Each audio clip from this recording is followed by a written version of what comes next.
Boys, ladies, my little girl done did it again. Got pissed off and cut somebody out like that. I mean, like heavy. She got so much passion, it's insane.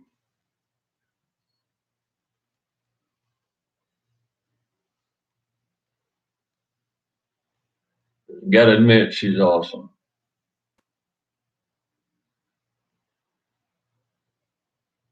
Whatever. Talk about mascot. Hello, guys. Hope you're having a beautiful Saturday. Today is Saturday, right? Let me take a look. I don't even know what day it is. I have a phone on me. Yeah, it's Saturday. Lord help me. Figure out how to use the StreamYard thing. So the neighbor is inviting ladies over to find me someone, a caretaker, right? And they thought that it'd be a good idea for Nurse's daughter to come over. And dude, this girl's like 6 foot tall, guys. She is freaking awesome. And my daughter saw her sitting here, and I was talking to her, asking her questions. And this guy is asking, like, you want to sleep with her? You want to sleep with her? And I'm like, you're freaking insane, dude. Now, his girlfriend, you got to understand the culture. Yeah, you got to understand the culture here. Um, his girlfriend is like a partner with my neighbor. I didn't even know she was a lesbian and stuff. I mean, talking about swinging both ways, man. Good Lord. But I don't even get involved with them. And my daughter saw the live stream yesterday. Y'all remember I had a live stream going, right? And and she literally posted on her Facebook like, I mean, cussing, I mean, chewing them up one side and down the other. She just, I don't know whether to be proud or what, but hell, that's my job, you know. You know what I mean?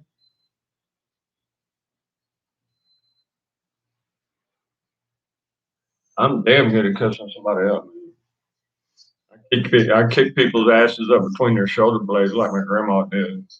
That's what I learned from. She's freaking awesome.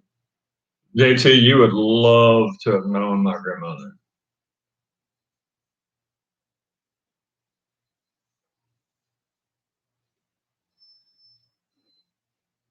I almost titled this Damage Control, you know, to my daughter, boy, she's got steel toed boots for a reason. Oh, my baby girl is Maria Turner, and she shows up in chat sometimes. She probably will here in a few minutes. But she's a lurker. She likes just to keep an eye on daddy so she can cause some drama.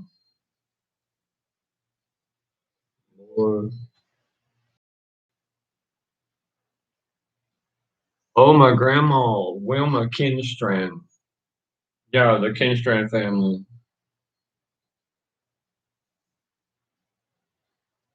Had a Bruce.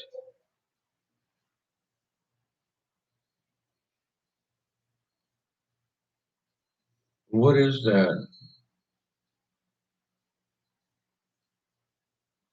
Howdy, Bruce. Why does my cable keep failing when I have one complete year paid with what do you call that? The cable fiber stuff. You know, it's direct connect. You know what?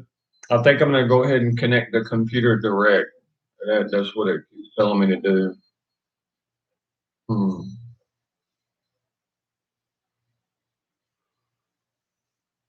Well, Bruce, my daughter done cussed somebody out again, man. And I don't blame her. I mean, dude, my bloodline, we're full of passion, dude. I mean, and we get very jealous of each other, when somebody else that we don't approve of, like my brother, I cussed his wife out like 2 or 3 times because she was doing some bullshit, right?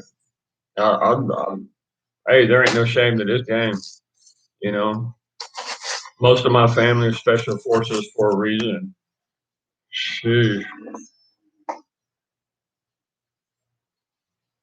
But I came on to let you guys know that, I need some prayers, man.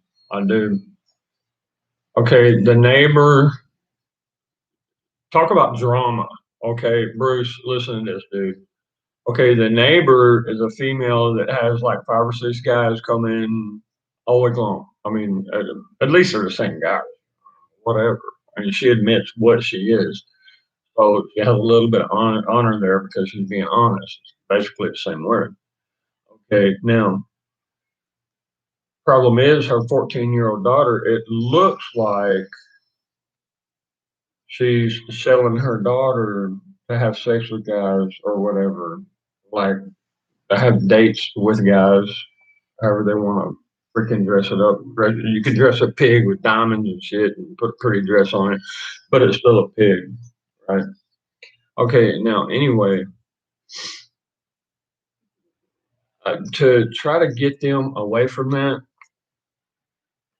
I'm asking her. I've told her, look, I'll give you like $200 to find me some property out away from the town over here. And what she's doing is talking to guys who are actual friends. They're not lovers, they're friends. And well, the wife of this guy is one of the lesbian lovers of her that came over yesterday. They actually brought a girl over to introduce the girl to me. Her mother is a professional nurse, and they thought maybe she could actually take care of me. I gotta admit, man, the chick is like 6 foot tall, freaking gorgeous as can be. Um, you know what I mean? But uh, no, no. Okay. Now my daughter saw that online, and she went freaking apeshit. She posted on her Facebook talking about the neighbors of my daddy, and I mean, it just the whole entire city basically stopped by. Now everybody knows that there's a gringo that lives here, and his daughter's freaking psycho, just like I am. I mean, I don't know whether I'm kind of proud of her, you know. She's got them steel-toed boots just like I do. Hell, I'll cuss out a president in a heartbeat, man.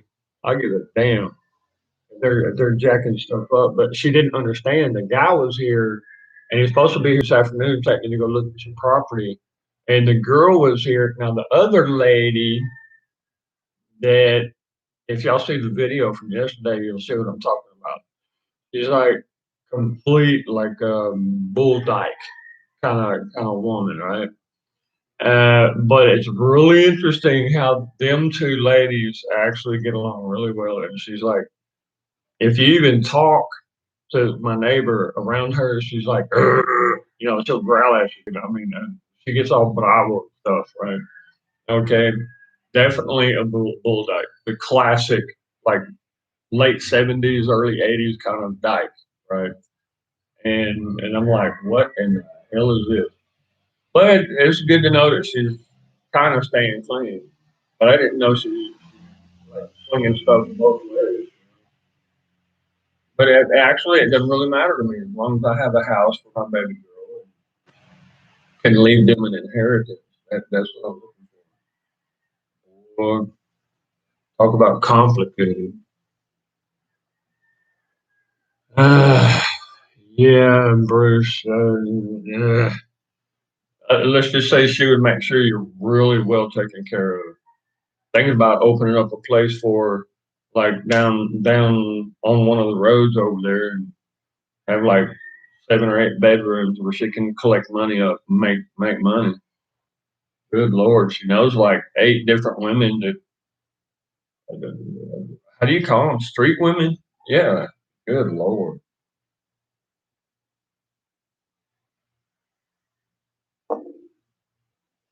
I mean, guy shows up. He's got like 4 grocery bags in his hands, and he stays there in her room for like 2 or 3 hours, and then all of a sudden he just leaves with a smile on his face. What do you think is going on? You know, hey Miriam, God bless you. No, if I was to open something of that nature, it would be more along the lines of a gentleman's club, something that's classy and has a little style to it and respect. We're talking about the neighbor, and my daughter done cussed them out. I mean, she went to town, boy. She was cussing them out on Facebook. She deleted it. Now she's calling them, trying to apologize and stuff because they came over here at like 1:30 in the morning, saying, knocking on my window, saying, "Dude, your daughter cussed me out. Look, they did like a little screenshot thing, and I'm like, damn." Of course, I got that passion, and boy, the thing is that I'm trying to get her as a therapy trick is what I'm doing. And I convinced her, I said, hey, look, and it's true. It's not really a trick, it's actually true that I need property to build a house in my daughter's name to leave her an inheritance, right? And I want to have a chicken farm out there. Now, I have her busy looking for people, good people. And I gave her criteria. They have to have an actual title for the land and no BS going on here. It's going to be straightforward. And so she had a guy come over. This dude's got a belly, looks like he's freaking pregnant, man. And I'm like, dude, there's medicine for that, right? And he's like, I don't care, man. Just give me a half of your hamburger. Literally, dude asked for half of my Burger King burger, my daughter. I think that these little countries are the only places that actually have the highest percent of beef in the burger because the United States is kind of like a target. Anyway, we're not going to go down that road right now. She's friends with him. Now, his wife came in hand with this woman over here, and they actually kissed in front of us. And I saw her out of the corner of my eye, and I'm like, oh, Lord, help me. I know like 5 or 6 guys that come over there every week, and hey, your business is your business. You pay your rent however you pay your rent. And but I had no idea she was swinging both doors open. Good Lord. And if you look at the video from yesterday, go about, I guess, halfway through the video, and you'll see we're talking like late 70s, early 80s bull dyke type of woman. Yeah. Uh, so she's tapping, both sides there. And I'm like, dude, whatever, man. She owes like 4 months of rent and stuff like that. But hey, I mean, everybody deals with life in their own way. So, geez. But my daughter cussed them the hell out. I'm like, way, like steel toed boot, kicking them on the ground, kind of cussed them. I'm like, damn, baby. Oh, oh, and one side, I'm really proud of her, to demonstrate her passion. But the other side, I'm like, baby, you need control over this. Hell, I'll cut somebody up in a heartbeat, dude. Somebody tries to jack with you, boy, forget it. I'd chew them up one side down the other. They wouldn't even walk straight when I get done with them. They'd be confused all day and they'd be like, ugh, trying to figure out what the hell I said.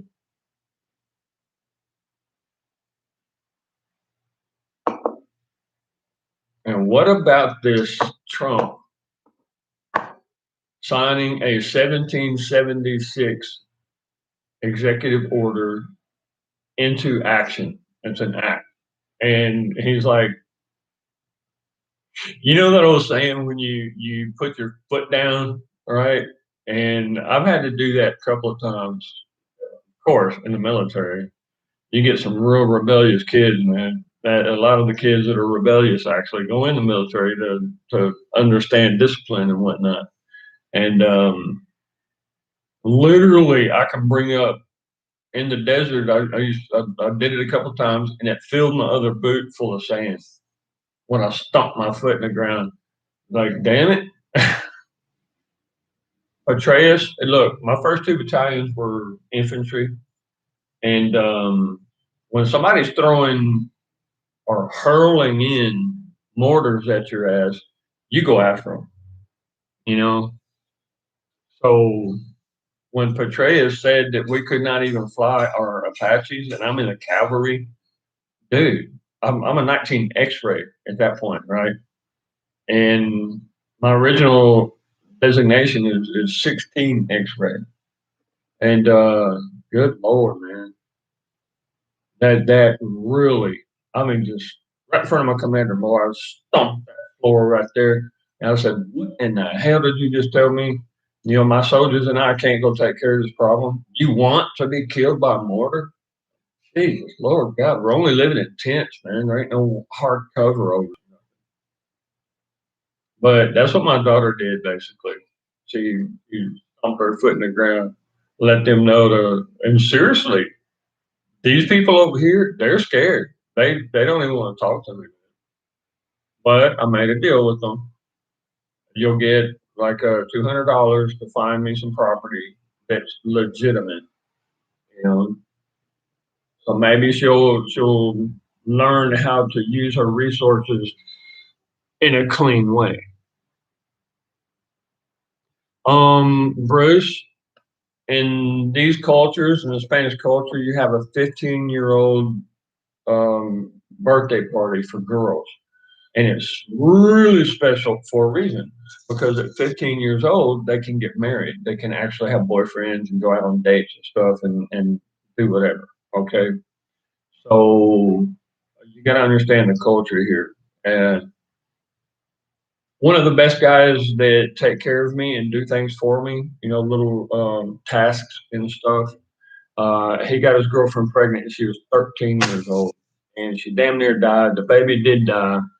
They're still together, and it was okay with the government here, you know. And you got to understand the culture, man. They're freaking yeah. And dude, if there's a 16-year-old girl in a supermarket and some boy's like trying to slap her in the ass and stuff, I'll drop him right on the spot. Believe me. Yeah, I'm old school, man. But this culture, there's some things that I have to overlook, man. That sometimes it's really difficult. But when a little girl at 14 years old thinks that she's a woman, you know, and wants a 16-year-old boy or 17-year-old boy or even a 20-year-old guy, you know, she's putting herself in that position. And there's so many grandmothers and aunts that take care of kids from a relative, you know, a little girl that decided to spread her legs.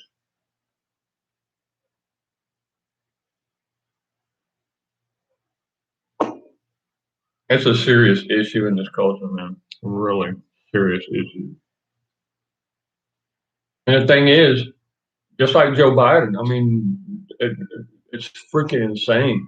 You got all these people that are perverts. I'm trying to get this thing.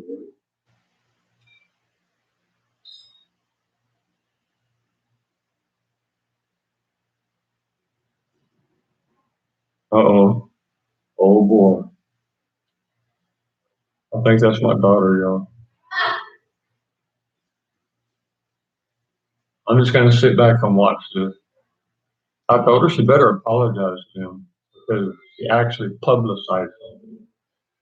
And when you publicize something about someone, that's called public defaming. Defaming is what it is. Let me see what's going on. Ooh, no. It's her mother.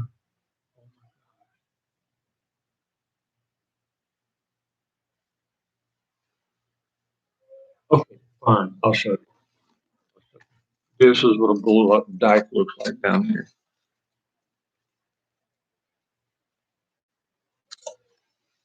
Hopefully you can see it. I don't know. It really doesn't matter much, but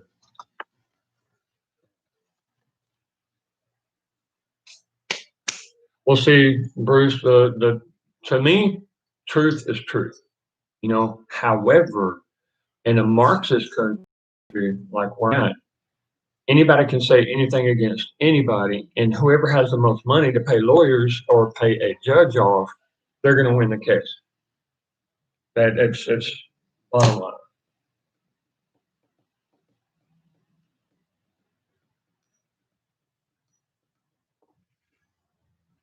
That's why I have a constant stream of communication with the embassy. Sick, ain't it? But my boys have taken up for me for a long time. They really do. Yeah, you know what? I'm seriously considering, bro, putting. Let me disconnect it. That way I can actually pull it over here. I'm seriously thinking about mounting one of these up on the wall outside to see people coming in and out. You know, that way I can have like video proof of like, hey, who is this? Who is this? Who is this? Why are all these people? You got a 14-year-old daughter, just turned 15. What are these men coming over there for? If anything was to happen, but it's none of my business. I just stay away from them and trying to. It's kind of a therapy thing, right? I'm asking her to find someone who has property where I can build a house for my daughter in her name, you know, because I'm gonna be just happy with.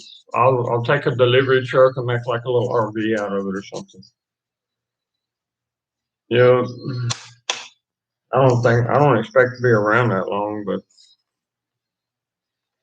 shit. I mean, once things kick off up there, y'all have no idea what I'm about to start. Once I get up there,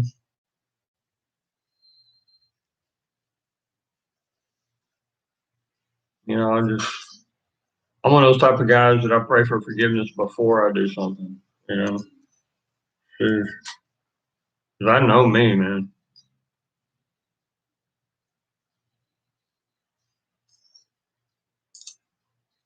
Yeah, Miriam, I have, well, hold on. Oh, you know what? I haven't checked on that in a while. Hold on just a second. Well, y'all come with me. I'll see if this thing's still here. Yep, food, stuff, backpack sprayer.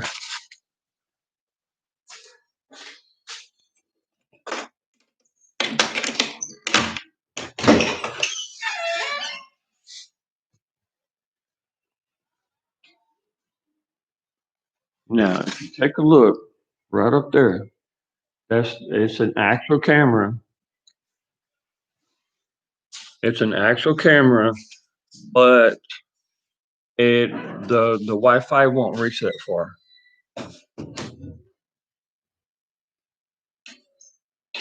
So I need something right outside the window over here where my Wi-Fi is at, so that I can record. So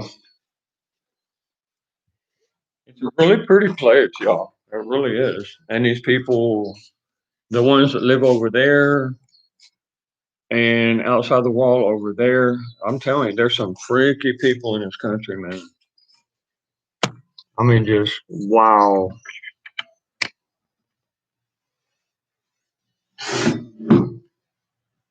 So I do have a dysfunctional camera, but it works pretty good to keep people away, keep them straight.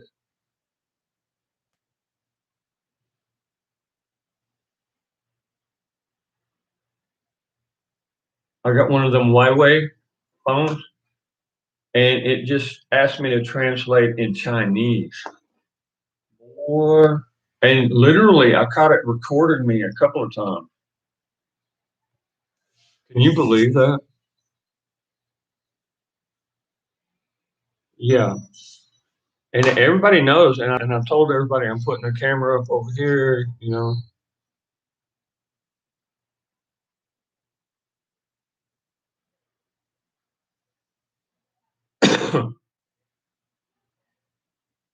Recover.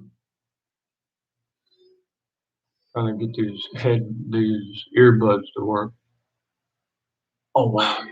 There's another one. When you see more than two women together, you know, you kind of have to think what they're doing. Women are schemers, dude. They will scheme. Whew. I'm pretty solid.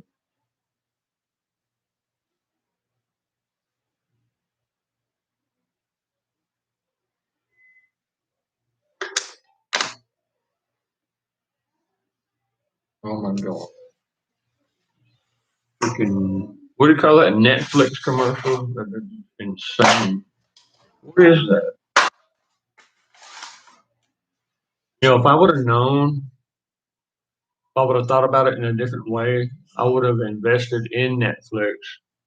Like when that guy called me like a year and a half ago, and he told me to start saving up food and whatnot because hell's gonna hit, you know. And he's right. There's all kind of weird shit happening, guys.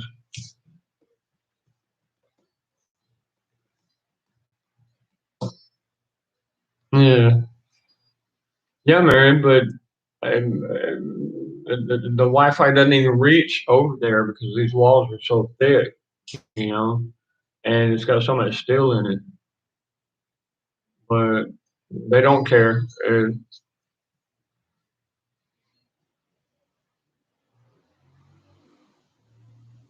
And a couple of guys that come over, I tell them be careful, and I point to the camera up there, and they're like, "Holy crap!" Okay.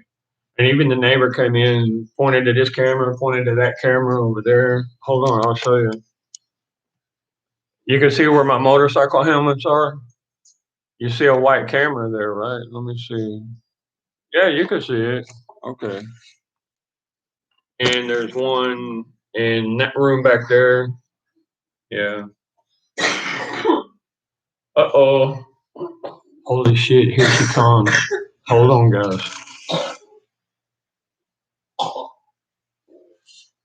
What is this?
I'll never drink this.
Guys, I think I'm ready to get back over to the beach, man. I kind of fell in love. It's not necessarily the beach, it's the people. You know what I mean?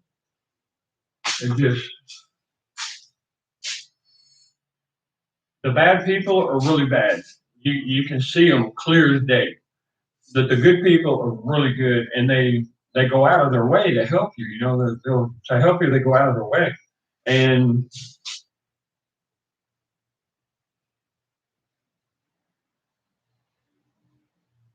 I know what to do.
Guys, I'm a fool for coffee mugs of various types, and this one normally I drink soup out of it, but today I have tea, and it's pretty. It's pretty as can be. It's made out of clay, you know, cooked clay, and I've had this for about 4 years. It's nice. what I like about a really broad kind of what I like about a really broad, I guess you could call it a soup mug instead of a coffee mug, but when you have a tea in it, there's a lot of vapors that come up, and it's so beautiful. And these are lemons. Let me show you guys. This is if I can get a hold of one. Feel feels super hot.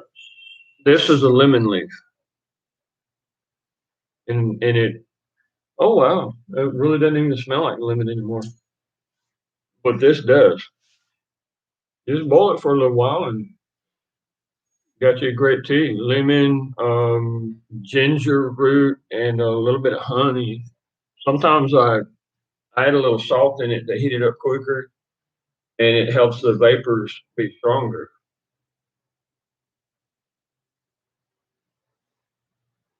Mm.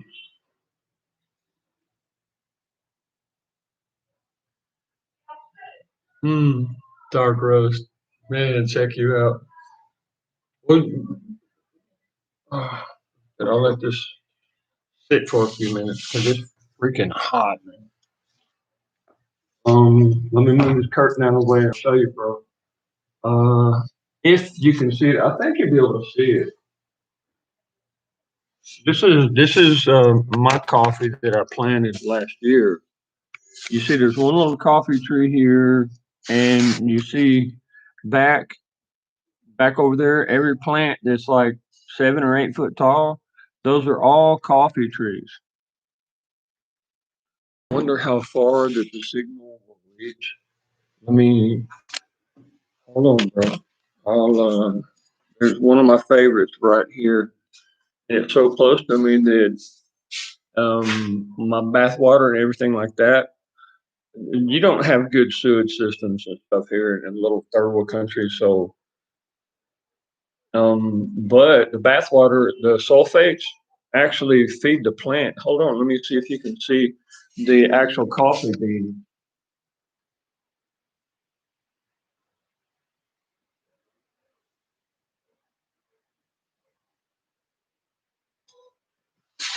You see the that first little tree right there? It is. Maybe you'll right by my ear right there. That first tree, and he got planted. It was one of the last plants that I put in, and he is full of coffee beans. Beautiful as can be. Uh, they call that one. Hola, mami. Ah, ¿qué pasó? Ah, por supuesto. Venga. Pardon me just for a second, guys. Let them borrow some dish soap. So, un poquito de eso de ya con agua. Esto es concentrado. Como poco. Mm, mm. All right. Oh, cuidado. Cuidado. Cuidado. Good Lord. What do you do with people, right? Might as well have fun in this life.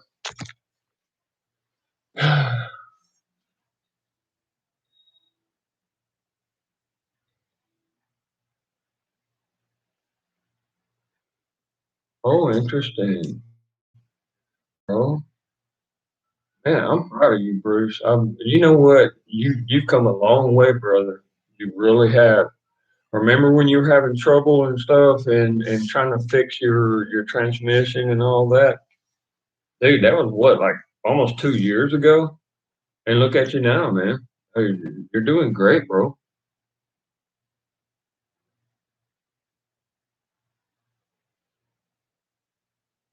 Well, see, Starbucks knows that they were really jacked up, and what I see, I think that an executive official got fired and somebody took his place. That's kind of what I see. Okay, and whoever took his place, like an advertising agent or something like that, knows what he's doing, and you take care of the veterans and keep them happy, then you can actually do other programs and stuff to affect society. Yeah, and it wouldn't surprise me a single bit if Starbucks was in line with all the BS that you see going on these days. And any smart strategist would do something like that. Yeah, Mary, that's what I'm saying. There's got to be a reason why. Because I don't think people like that, I don't think they would change. That they would try to change their strategy, of course, but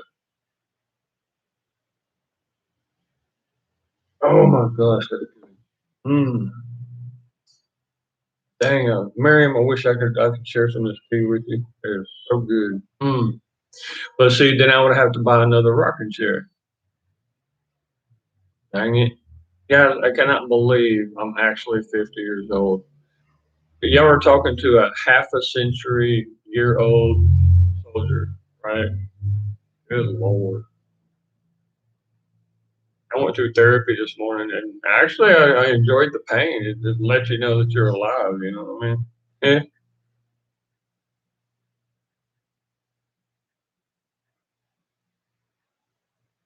Yeah. I do the Folgers in my the freeze dried coffee, the instant coffee stuff in my survival packs, the boxes that I seal up and bury. And I'm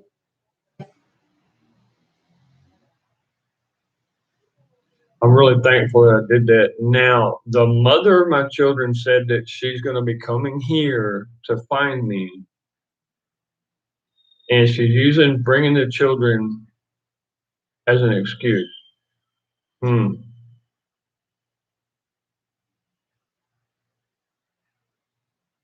Guys, I'm not going to let her stay here. I'm not. I can't. She always jacks shit up. She's got a criminal mind. So her father is a mafia boss, dude. Come on.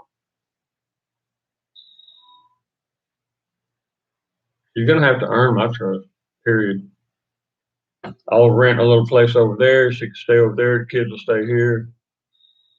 If she gets close to me, that's why my bodyguards are coming too. I ain't jacking around.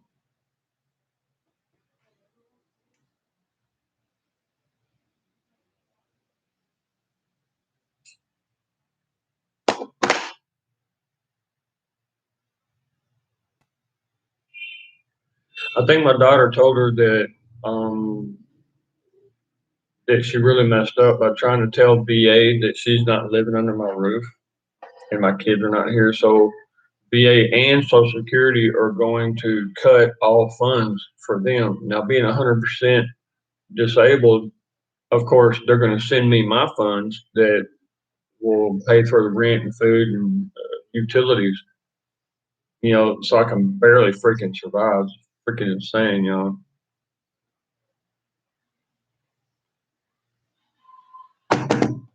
I tried twice to make a ranch, ranch house and stuff, and every time she comes, nobody wants to come back to work for the disrespect. Even my own brother-in-law, her own brother. Like, this is sick, dude. And we are starting to see the effects of psychological abuse in my daughter, which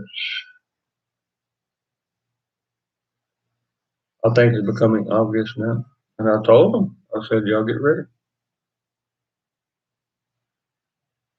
All right, good. Now I'm on top of the hill, bro. I'm only like half a century. Okay. I'm on top of the hill. I wanna make that good point right there.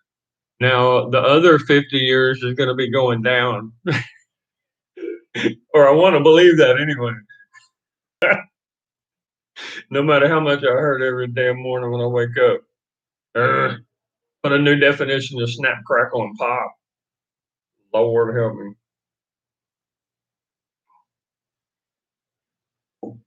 Mm. My leg's doing a lot better, guys. It really is.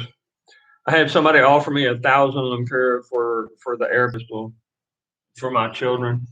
You know, train how to shoot. Damn it!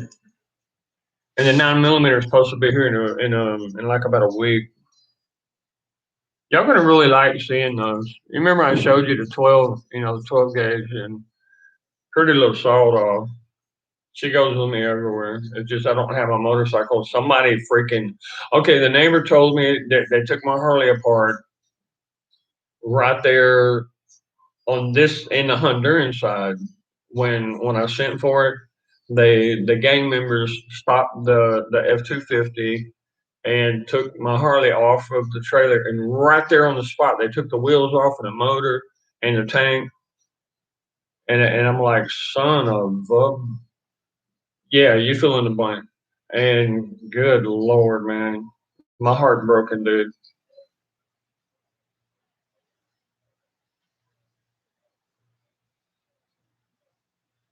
So you put a couple of boards in, like a one by one on each side of the tank when you put the screws on, and you paint the threads that way it stays on real good. Either that, or you can actually crimp them. You can smack them real good before you got fuel in there, of course. And come on, no, get off of that right now. Well, you hit these buds, and they're so reactive that your phone responds to it. Now, I'm about to go ape shit, guys. Nobody messes with your Harley, man. Nobody messes with your Harley, dude. Y'all guys know what? I want a trike with a Volkswagen motor in it. And A4000T, y'all all know A4, man. He's great people. He was right. I mean, not even $3,000. You can order all the parts for a Volkswagen motor, and they're air cooled. So, dude,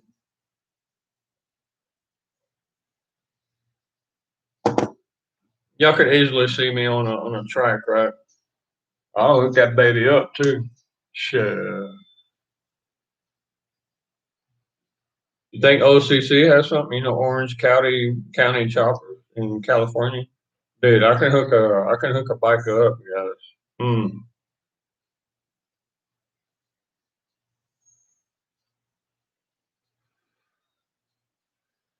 Yeah, I know, man. Man, I know. I'm still going. I'm still going. God blesses me with a morning every day, how to deal with this stuff that's going on. Look, I'm trying to tame my tongue a little bit, because I'm tired of using vicious type words.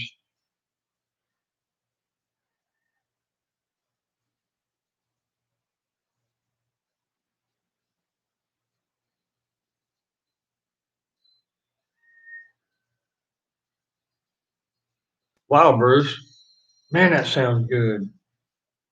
Are you talking about your connection with the American Legion, with the Legion, or are you talking about? Let me see, Operation Gratitude. Huh. Man, that's beautiful, bro. That is so beautiful. Mm. And that's kind of why I plant so much. When I harvest corn or something, I've always got extra that I can give to the elders or the people who are less fortunate. And sometimes I just bring it right to their door and like, here you go, mama. Clean it up good and enjoy it. Eat.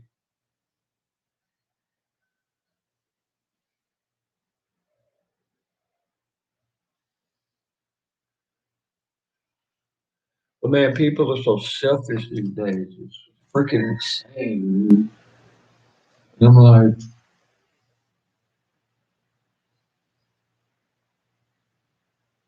how can you effectively? get to the root of the problem. Hmm. And I see a lot of like Crucifix. I'm not really in agreement with his genre of songs that he sings, but he's definitely Christian. He definitely has a clean message, and he's trying to reach out to the youth. And the youth are so far out there that his music has to be out there. You know, I've got a lot of respect for that guy, man. He laid it on the table right there. I mean, he's out. He laid it out, man. And oh, Bruce, I think I sent you. You haven't sent me your number, have you? Hmm. And if you do, you'll see what I'm talking about. I'll send you a few videos and stuff. So how do you reach the ones that are fooled right now? You know, because the Bible even talks about a soulless generation, a generation of children without souls. And we're looking at it, guys. We are looking at it. Boy, they're trying to bring in that 7 year tribulation, like right now. You know, I'm gonna be a I'm gonna be a busy guy pretty soon, y'all. There's a lot that needs to be done, and nobody's actually doing it. I'm like, I don't accept no for an answer. For some reason, I keep picturing myself as a Texas congressman to get started, or maybe even a governor. You know, because a lot of people are very disappointed with our Texas governor.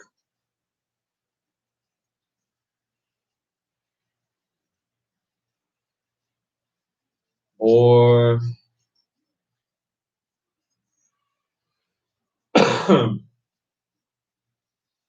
mm,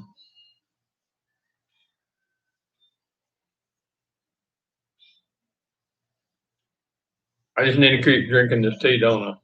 Just boy, this stuff. Y'all remember that? You use ginger, um, honey, um, lemon leaves, and down in the South, like in Texas, Florida, and California, you can actually contact someone and they will send you a box of lemon leaves, dried lemon leaves, and it does the same thing for tea. Really good, but I like the green ones better. It's just a process. It's easier to clean. I mean, you clean them and you can cook them, and the essence comes out of the leaf quicker.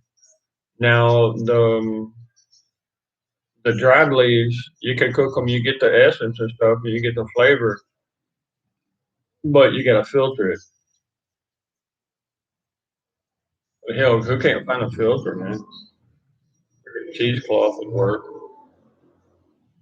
I use coffee filters when I make medicine and stuff.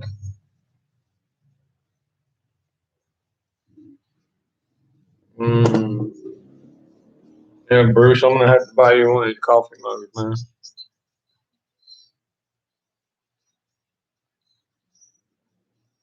Oh wow, bro. Thanks, Bruce. I just saw what you wrote. It's actually really pretty, but I'm not sure that the commander on the base will allow that package to come in. The limit is a 1 pound package. That's all I can receive in my status, recovery status.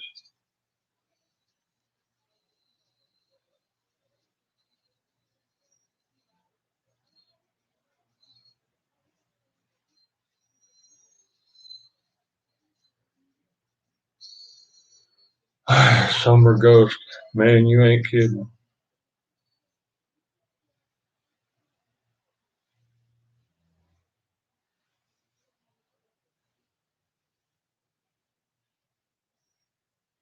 It's like we're not just being attacked in an economical way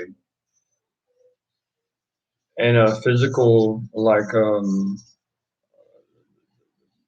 they're not even letting up on the transport industry, you know, logistics to get products here and there and food line and stuff. We're so addicted to on the spot food production, you know. We don't have food saved up. I mean, dude, 100 years ago, any house you go to, they have a whole cupboard full and packed. I mean, with frozen foods and stuff. You understand that the cupboard was outside the house before. That's why they had one big door and a steel bar or a big old piece of wood that went through it, so bears and stuff couldn't get into it. And during the wintertime, and you would go out and get frozen food. You didn't even have freezers back then. God, man, people need to wake up and think about these things.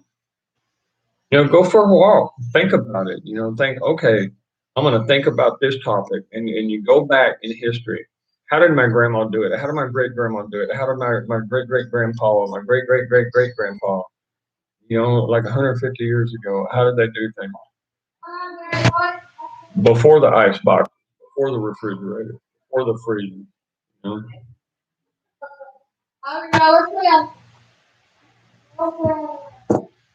And then you start seeing where your sun-dried vegetables come from, and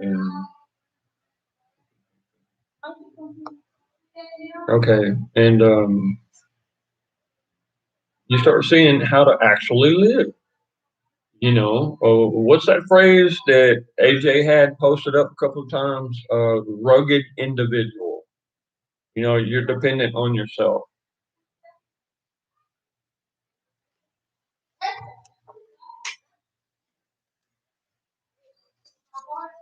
On it, bro. Light it up.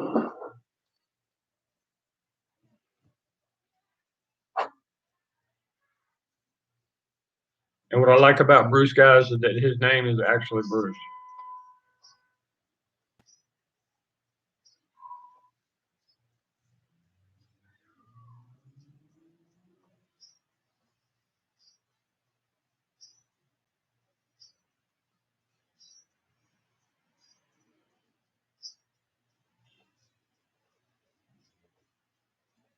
All right, bro.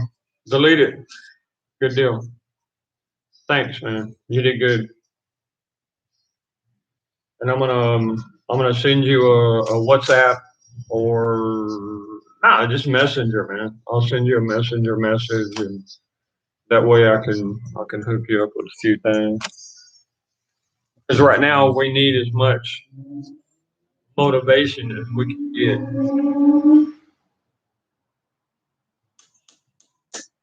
Yeah,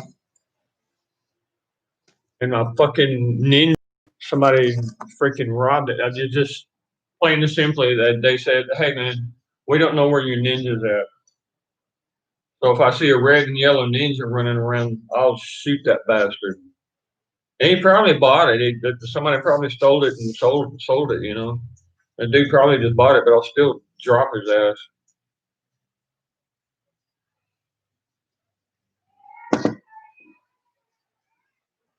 No, there's a lot of reckoning going to be happening, y'all.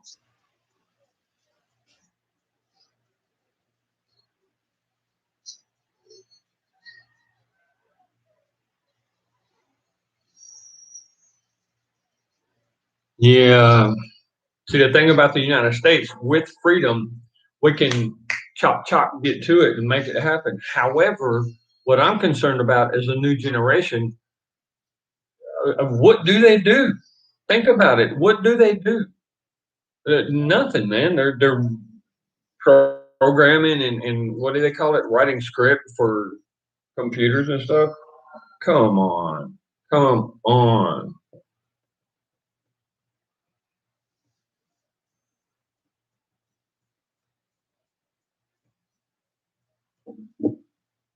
Who was that family? It was in Texas where they had a standoff, and the old boys on the horses came up, and you had the federal agents there and stuff, and snipers and all that. They literally killed a guy's cows. What was it, like 70 cows that they shot? I mean, dude, do you not deserve to get shot if you shoot a cow, especially another man's cow? I mean, what in the? I'm from Texas, guys. You shoot one of my animals,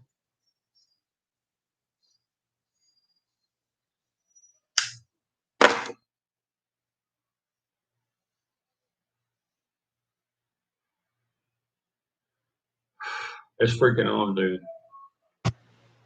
Mommy, I love doing it. And she always responds. Yeah,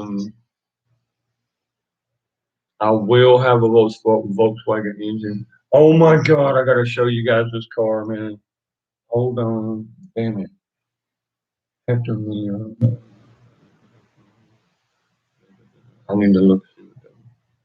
Now, that's my lawyer, and they're having a hard time understanding that my daughter is badass, okay? And they're like, pussy hurt or something. Or,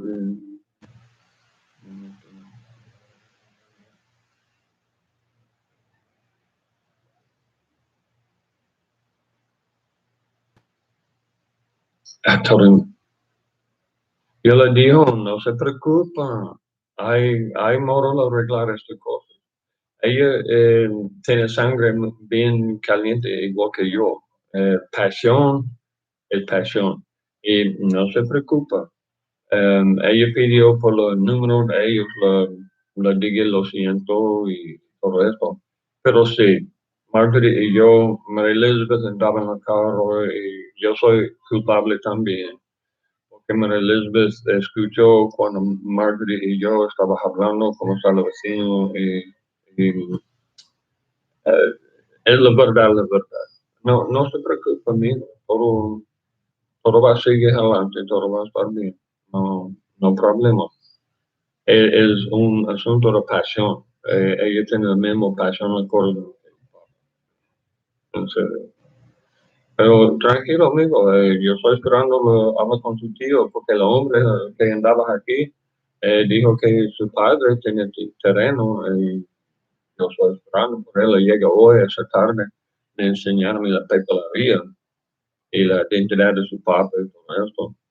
You know, porque su tío a veces no puede vender la propiedad, algo, yo no sé. Pero yo soy enfocado en María Elizabeth.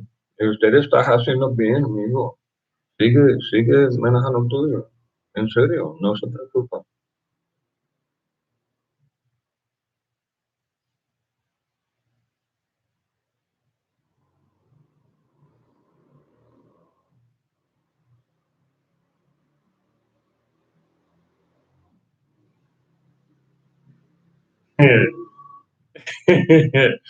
Ah,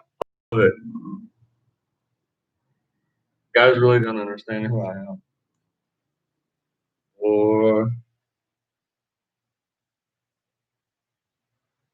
okay, I'm gonna leave that alone. All right.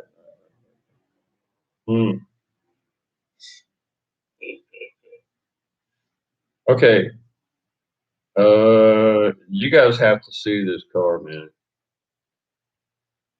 Yeah. Okay. There we go. See these little bitty ass cars that they have here now? It's got two cylinders. I'm like, wow, check that out. Water seat.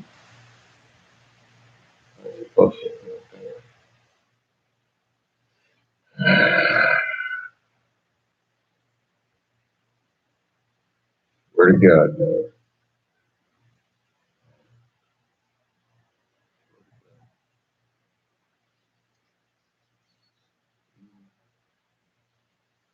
I want the best for everybody, man.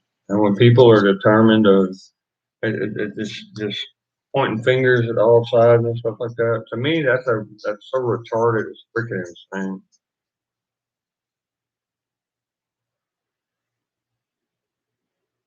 I mean, seriously, who does it?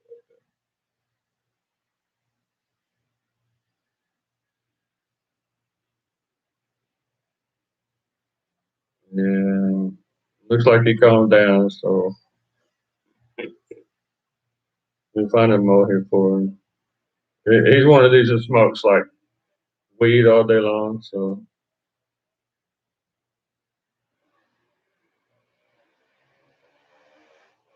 en verdad así estamos, amigos. Debe que me dejamos. Somos víctimas cada día. Ay, ay, ay, mujeres.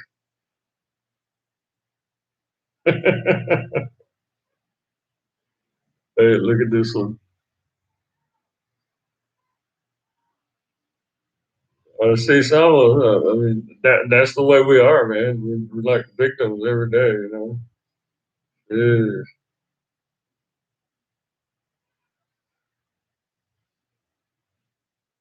This guy is one of those wake and bake kind of guys, right? He'll wake up, first thing he does is roll up a joint and start smoking. Now, okay, my lawyer is like a model class, beautiful woman, his wife. Now, he's a lawyer also, he's a criminal lawyer. And he's actually, I mean, a really good looking guy. He could actually be a model, I'll admit. He's like, I mean, I'm not gay or anything, so I'm not jealous, but I'll admit, dude is pretty damn good looking. He's got women like trying to talk to him all the time, you know. So you got to understand those type of people. They're not used to doing anything for themselves and being responsible or whatever. And plus, they're giving excuses after excuse after excuse. So, and I understand that that's a style of life, you know. And but they're doing really good helping me, like take care of my daughter and stuff.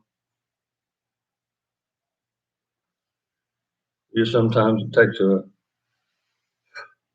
few commentaries for them to understand what you're saying. You know what I mean? Yeah. Nah, it didn't go outside. Okay, Bruce. Um, okay, you have a situation. You call up the bar committee. The bar committee. Every state has a bar committee, and you ask them, "Hey, what kind of lawyer would help me with this problem?" And the bar committee, if you're just talking to the secretary, they'll say, "Oh, you know what? We barred a guy about 10 years ago, 12 years ago, and he's got plenty of experience." And because they keep up with the track record of the lawyers, and they'll say, "Here, call this number." You know, that's how you get a lawyer the real way. Now, another way is you can look it up in your friendly state phone book, right? But there's a lot of trickiness that goes on in that type of method because you'll get a lawyer that a piece of a POS, right? And they'll just try to use you and drag things out instead of being effective. That way you're paying them more and more and more because, dude, these guys charge like $150 per action per page that they have to print up and send into the court system.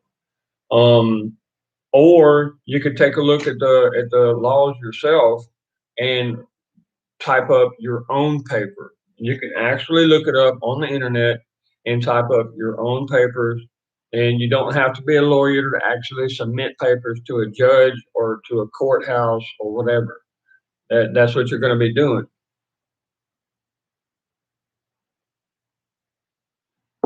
Me myself, I performed four uh, divorces, and three of my soldiers and their wife was caught flipping around with other guys while we were in combat. And I did the papers right there on the spot. And I said, "Hey, dude, you sign this right here, and your wife will be kicked off the base."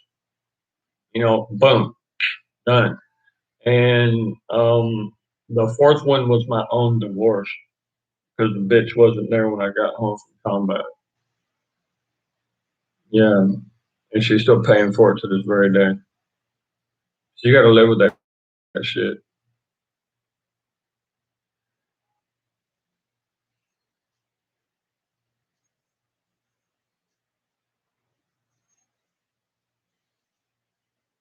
So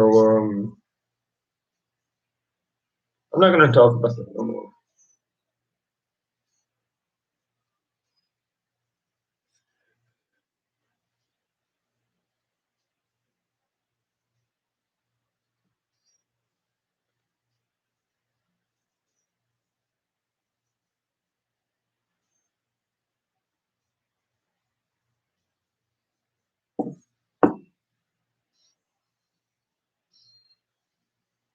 Well, see, the thing about going through a channel, like going to the board, asking a secretary, what you will find is some of the older lawyers, they will say, okay, this is going to take $3,000, but look, let's do a contract, and you pay me this much every month, and after about 2.5 years, you're paid up. But you get the results, what you're looking for, or just do it your damn self. It costs about $30 to file a claim at the courthouse, and the claim takes about 3 weeks to get processed and get over to a judge, and his counsel takes a look at it, and they're like, okay. However, if you have any kind of claims whatsoever, I would suggest to use an investigator or have some kind of evidence like a camera, like I have, and you will see that it goes through boom, boom, boom like that. If it comes in a package, then boom, you're good.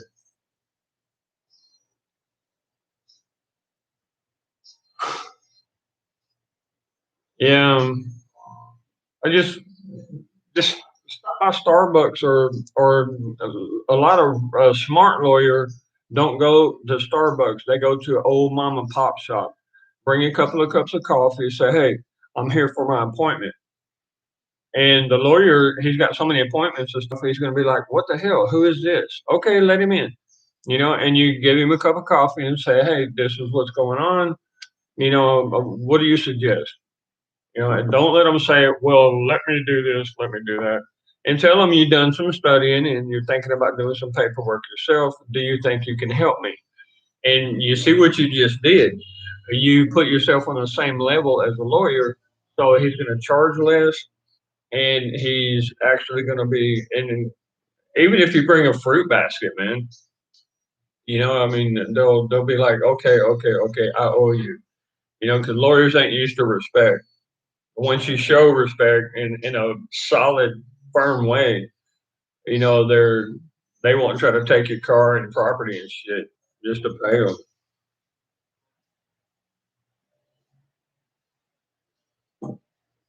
Or screw your wife or whatever, you know. God. Bruce, we need to find you a girl to take care of you, man. Oh, met this girl yesterday. She's like 6 foot tall, freaking amazing. Oh, definitely my type of girl, man. Why the hell is she hanging around with this trash over here? That's what gets me. Damn it. I mean, when do things fall in place? You know what I mean?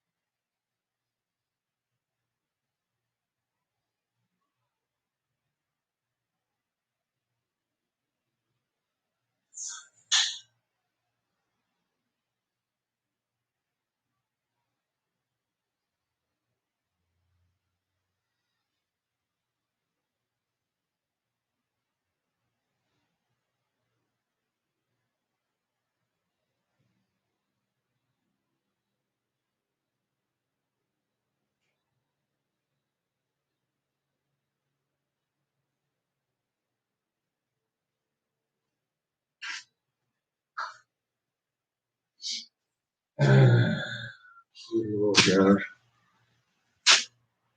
So the lawyer thing can be really tricky, Bruce, and I want you to. So you tap your earbud. Hold on.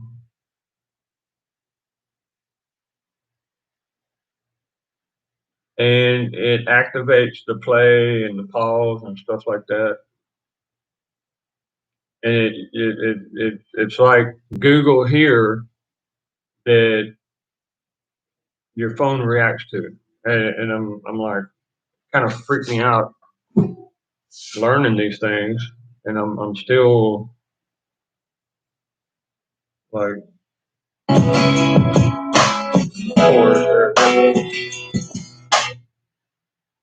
Sorry, guys. Nope. Wow. I went jacked up. Oh,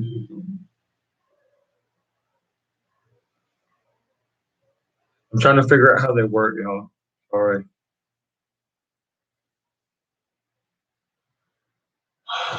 Miriam, you're right, but you do have lawyers that have high end clients, and to take care of your case, they're not really worried about money.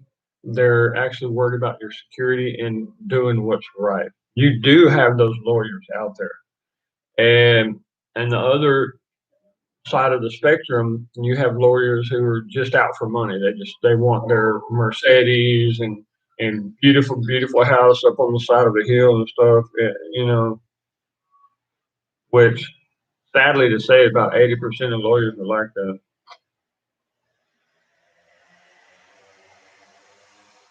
So you really have to watch out for that. Sadly.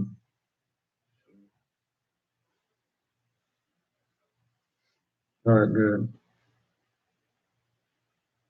Yeah, my daughter convinced me to buy these earbuds so that y'all can hear me and stuff. And she said, "Dad, it'd be much better if the people can actually hear you when you talk. Get these earbuds, you can listen to music." And yeah, I guess she was here behind me when A4002 said, "Oh, he's playing that shitty music again. I'm out of here." And I appreciate it. I can understand his, doing that. He's in Texas, y'all. You know, that's kind of just the way it goes.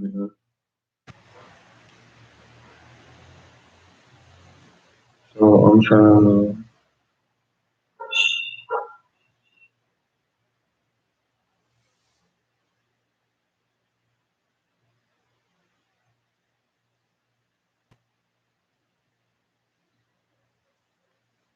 Huh. Oh, okay, Bruce. Yeah, so he's working with insurance companies and stuff like that. That's he's smart. That's real smart.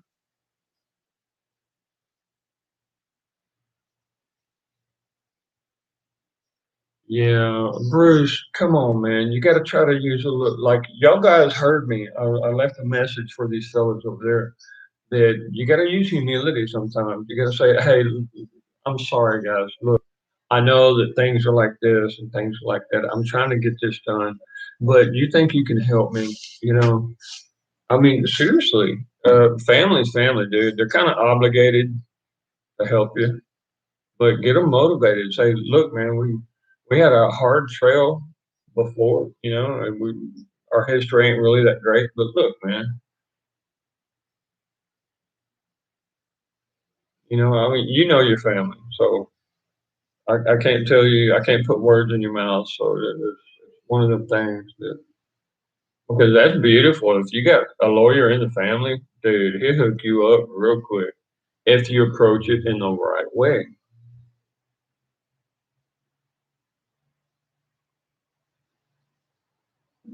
Hmm.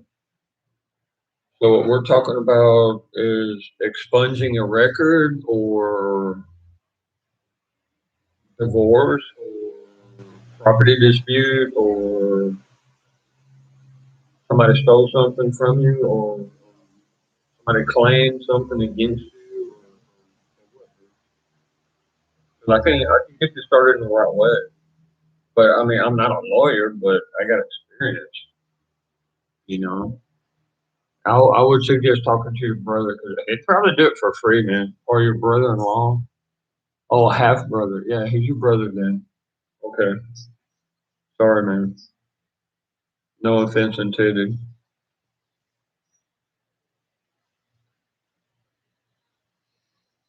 Yeah.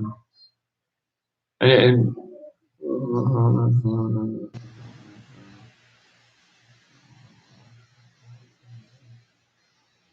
okay. Well, your relationship with him really, when it comes down to it, doesn't matter.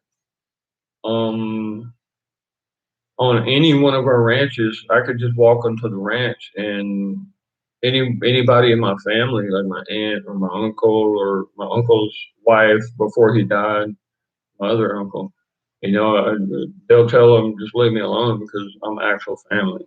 I mean, well, that's the way it works in Texas anyway. You know, it's an honor issue, kind of thing. And they always know that I'm there to work my ass off and help. That helps a lot, dude.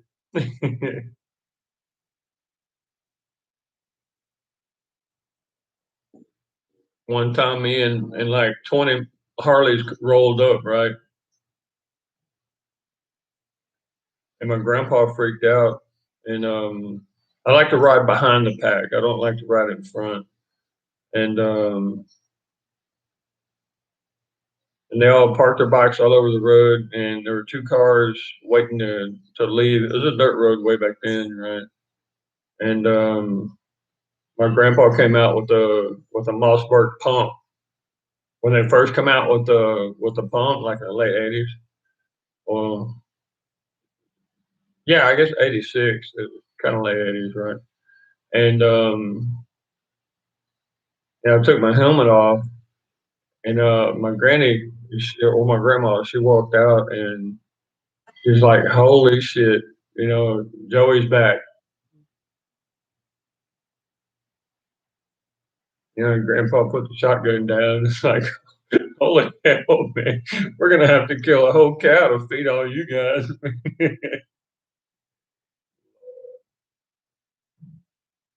Man, ain't that something, guys? Things you see in life, and when you open your eyes and you look around, you see the way things are, and you're going through this shit hole right now. I mean, good God, man, what in the hell?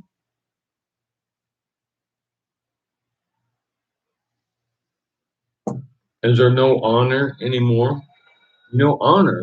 Honor is the same word as honesty. Spell it out. Look at it. It's the same damn word. Good Lord. I mean, there's so many things in society that you're so tempted to get sick about. No, I got to get my ass back up to them. Y'all guys need help. I can't do this. I can't sit back and watch all this crap happen and not do anything.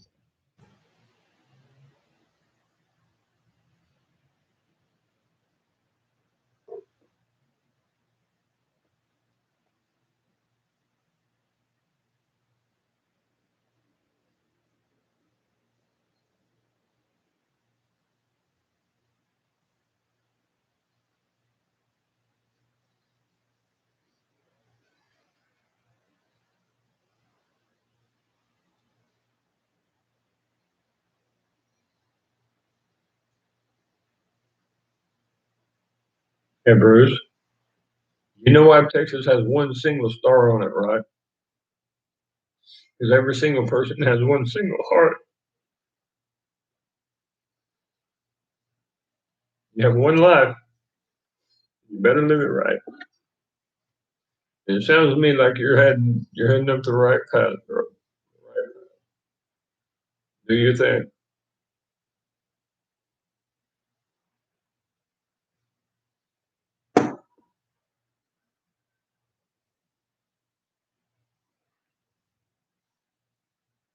Make all of our grandpas and grandmas happy during their graves, but I guarantee you their souls are watching how we're doing things out there.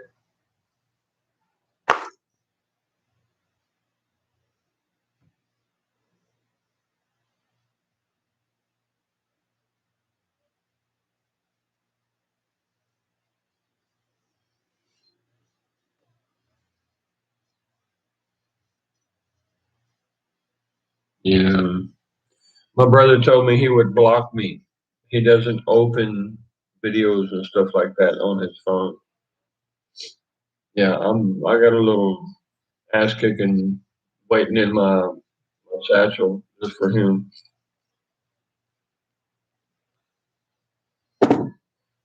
We've always had that like sibling rivalry thing going on. always since childhood. I mean, early, early.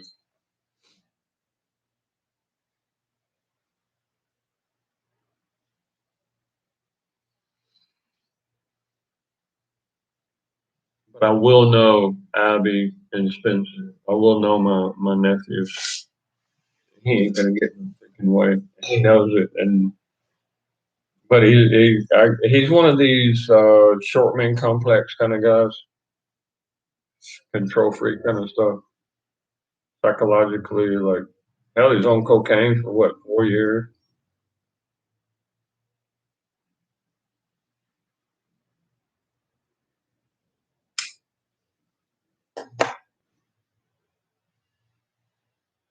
I'm kind of proud of him. He's doing good these days, y'all.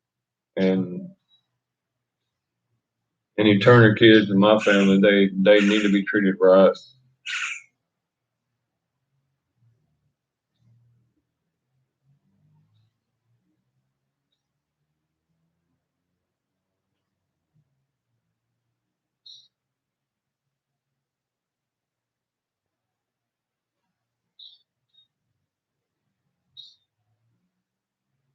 Yeah, bro. Love you, man. Now you take that advice. You open up to your half brother. You tell him, hey man, I know we got a little friction and stuff, but look, I got some things going on I need help with. Tell him. Don't be too curt. And just tell him, look, I'm sorry if I've ever said anything that bothered you, and I hope that you're doing really good. I mean, seriously, be sincere with him. And look, I have a need, man. And anytime you have a need, just call on me, and I'll do everything I can. And there you go. You open that door, man. I love this cup.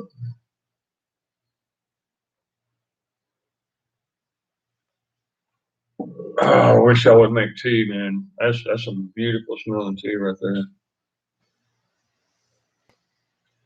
Ah, little lemon leaves with that honey and a little touch of cinnamon. I just put cinnamon in it. It's still boiling a little bit or simmering. I turned the fire off.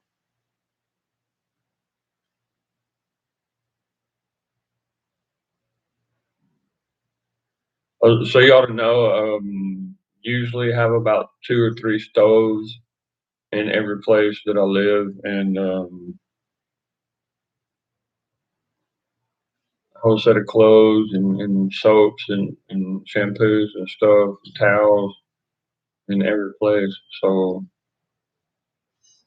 something happens over here, I can bounce over there, and or something happens over there, I can bounce over there.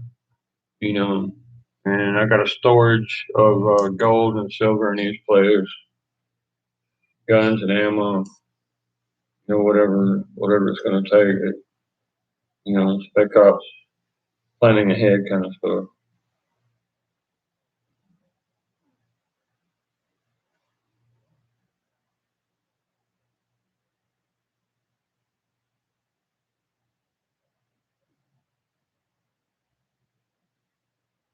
Yeah, man. If you have something that's active in your testicle, you need to. Dang it! I told you start using cold pack and hot pack. Cold pack, hot pack, and that'll. What it does, it kills any kind of infection that you might have in there. Come on, bro.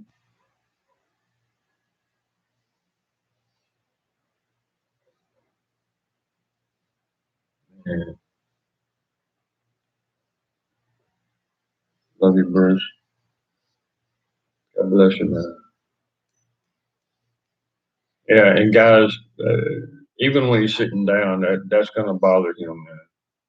Even when he walks, it's gonna bother him.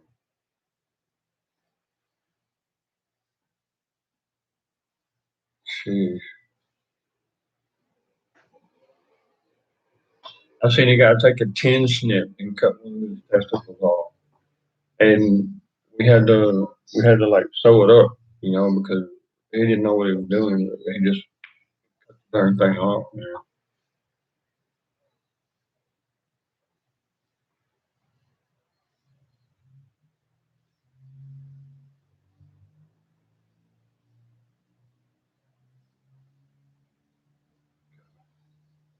what's happened to the planet.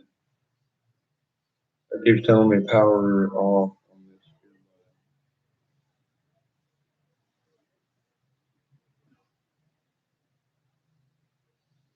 But it's actually speaking to me, so it says it has power.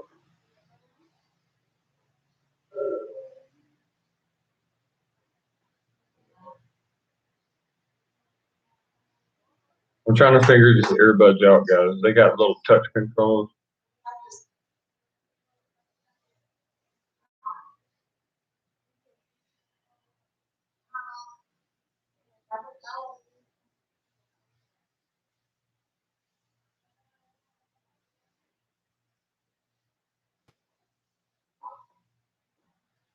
Buenas noches, mommy. Now listen to me. Charging on that. Hola, Abby. ¿Cómo está, mama?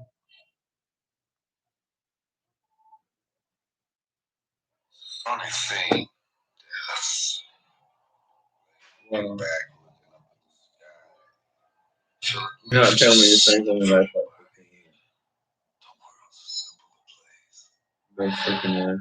Worries about Okay, today.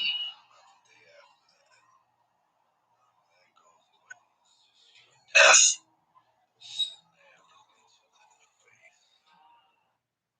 Okay. Now I said power.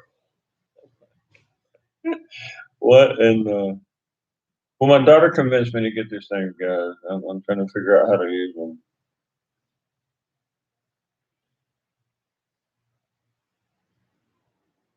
They're actually really convenient if you know how to use them. That's bad. Connecting.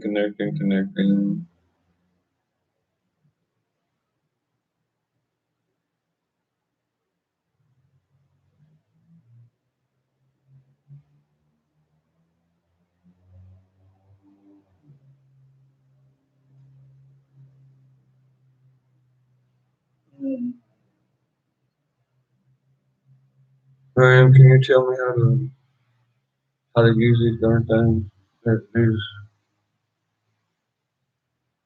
yeah, Bruce, you know I love you, man. I gave you a whole slew of options there. I laid them on the table, and I pulled some tricks, bro, for my soldiers. I really did, and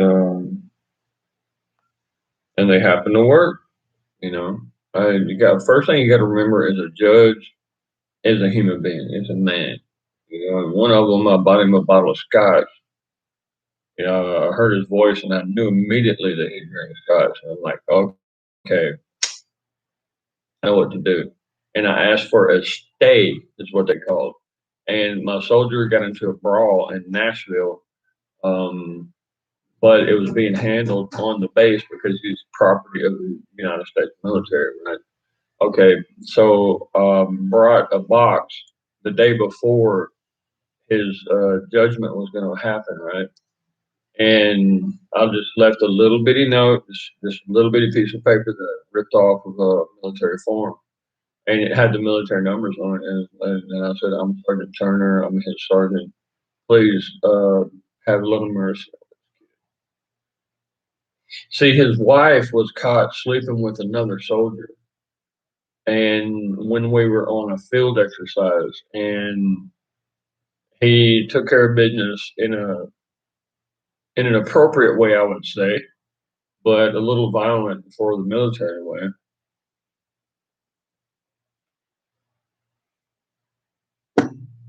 Which to me, if a woman's going to be dirty and out on the street, yet she says that she's going to be by your side, like one of these ribs right here, like the Bible says, and sickness and health, rich or poor, till death do us part.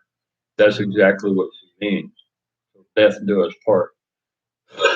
So all manipulation and bullshit like that, you know, hey, you're asking for it. Come on, guy. What is it? You cannot tell me that these things only last about half an hour. That's freaking insane, you know.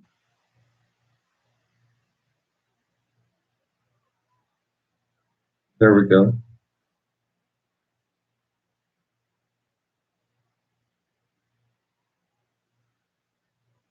It says power on, and then it says immediately power off.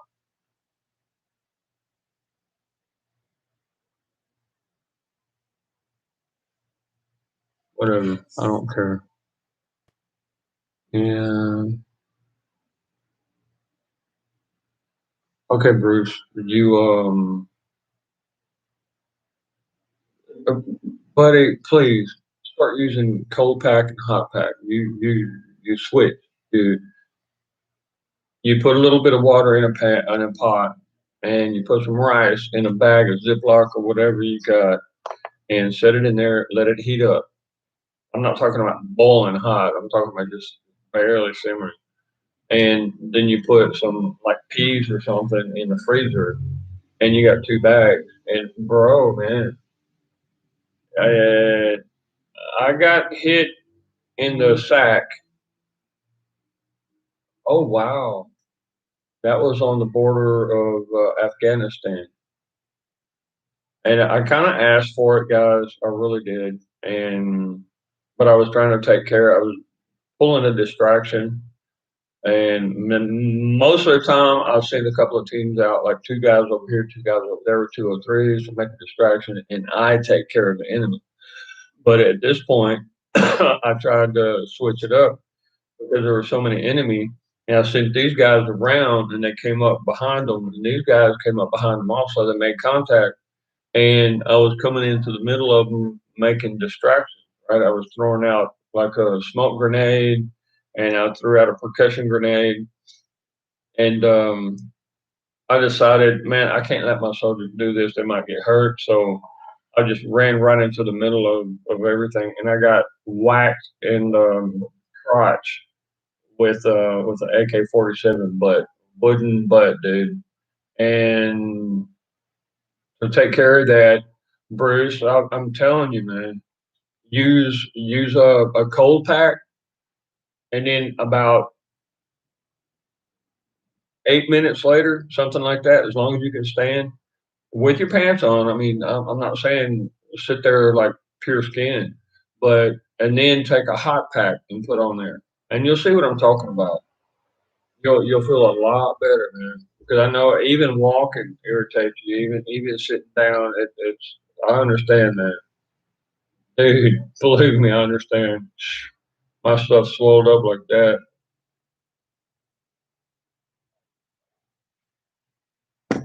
That's kind of where I came up with the saying for cast iron elephant-sized balls. Battery full. Connected to Galaxy A30s. Okay, so these little things were charging from last night, and they're saying power on, power off, connected, disconnected. Freaking unbelievable. I had my daughter give me. At least one of them has a red light, so yeah, that was that. Whatever, y'all. I don't care. What's important right now is you.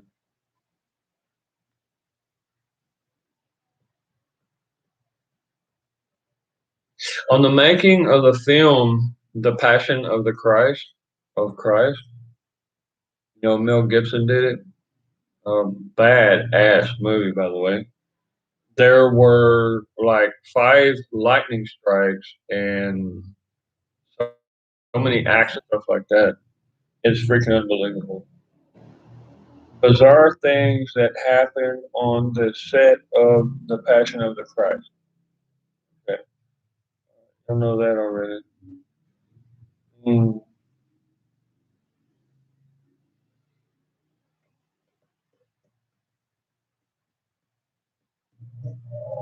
The Lord is my shepherd, I shall not want. He makes me lie down in green pastures. Even though I walk through the valley of the shadow of death, I will.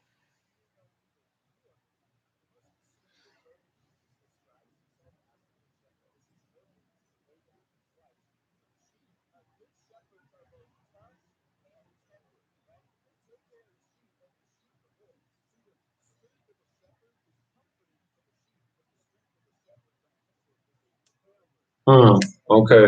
I see what you're saying. And it's pretty good logic. You got to be really careful with something like that. However, the cold will slow down any kind of multiplication of the microbials that are causing an infection.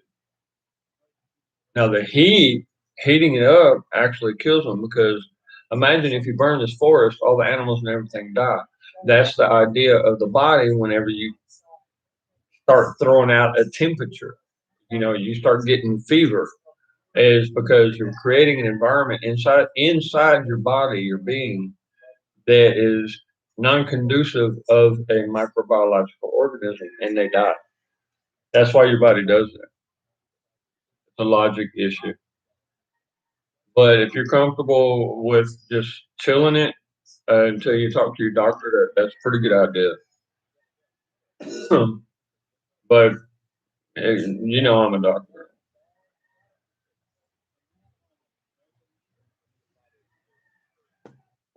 But you're a very smart man, Bruce. You're very smart. Chill it, dude.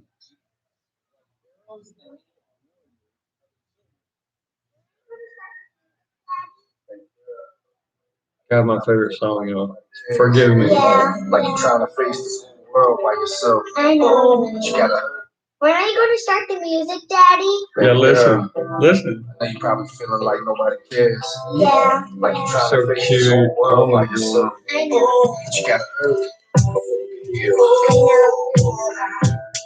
Last few words I say before I die.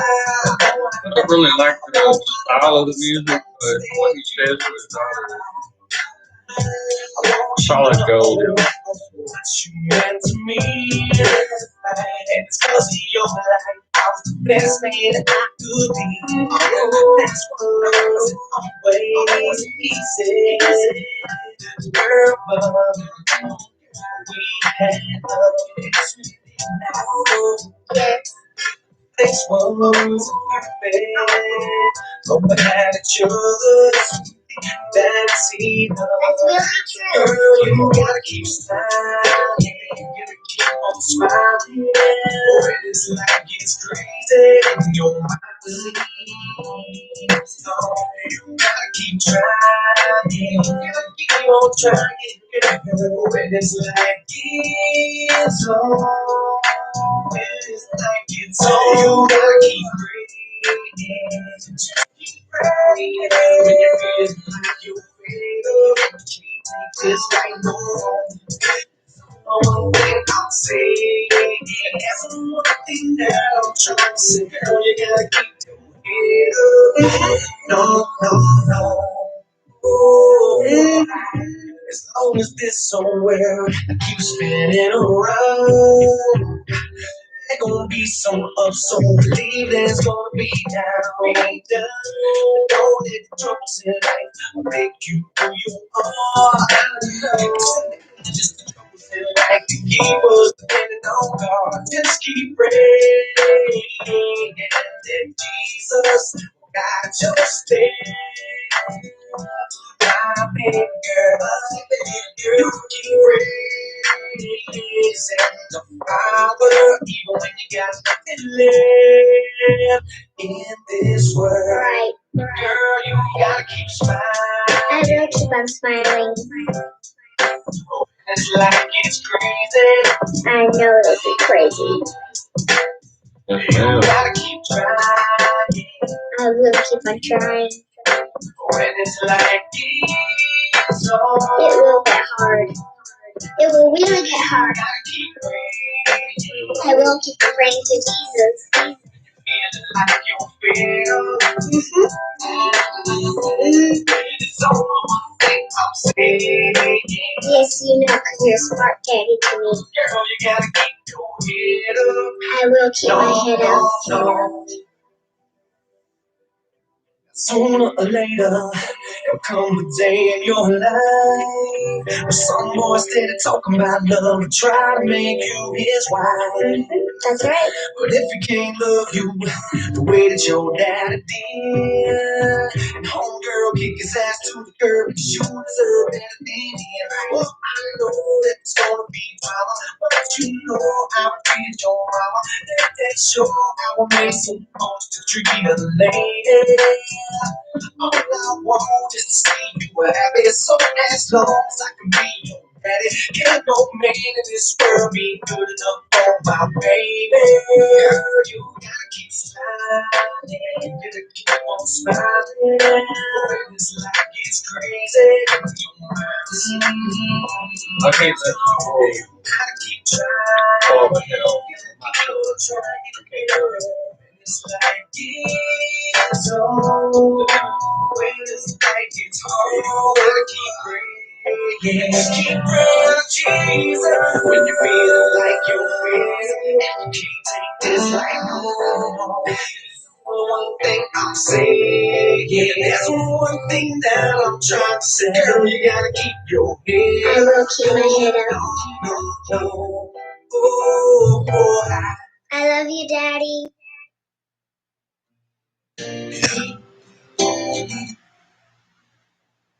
I'm going to say something.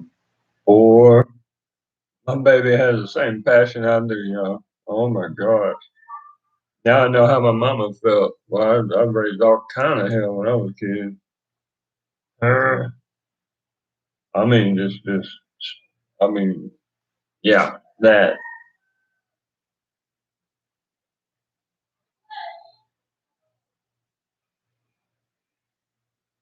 I gotta see what's going on. I left the wall open over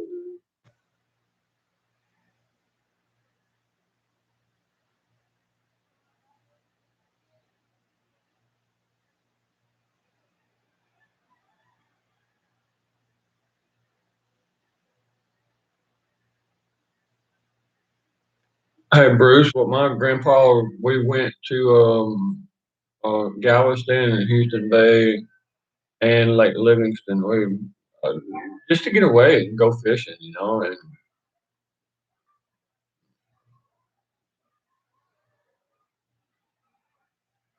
was really pretty. See, he would take liver and he would chop it up real fine, right? I mean, dude, he would have a couple of big ass knives going, and he would take cornmeal and make little balls out of it, and see it floated on the water, but it attracted all the fish. Uh huh. And he would use that to attract the fish. And when we went fishing, normally we were just like barbecuing and camping because with that it only took like 20-30 minutes to catch fish, right? Catch about 8 or 10 fish and boom, there it is.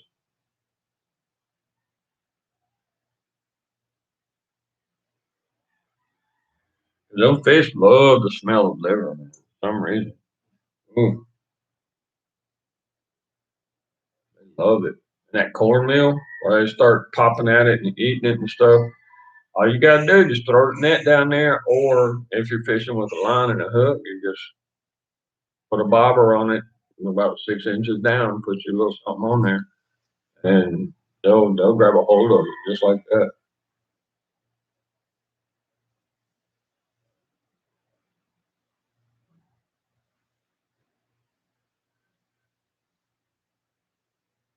Yeah, because the stink bait basically is what it's called, stink bait. Because oh my god, when you open the bag, you just the smell is horrible. But fish love it. They come to that. They really do. I mean, they'll come from way over there and come right by the pier where you're at or whatever. You're on the boat, you just throw some out there. Yeah, you just roll it around. I remember him doing it. He would mix the ground up liver with the cornmeal and add what was it he added? I think it was milk actually. We had some cows with milk. I think he just sprinkled a little milk on it and he would make little balls like that and let them dry and put them in a bag and it, it never failed. It never failed. One time we caught like a 21 pound carp, C-A-R-P. Because you get catfish, carp, bass, I mean, all kinds of fish with that. Oh man, they come running. And what I like is that it floated. It would float on the water. But after a couple of minutes, I guess the flavor of it goes downstream or whatever circulates in the water, and that's what the fishes smell, and they come after it.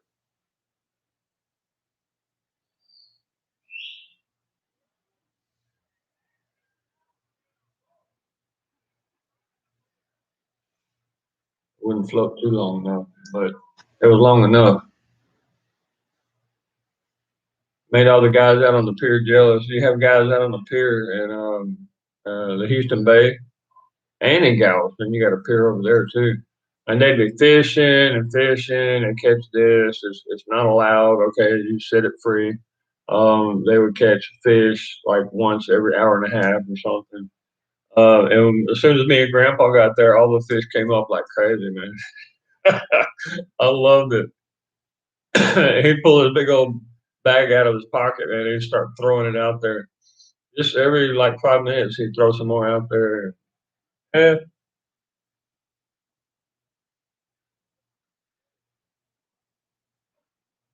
There's always more than one way to skin a cat. That was like his favorite saying.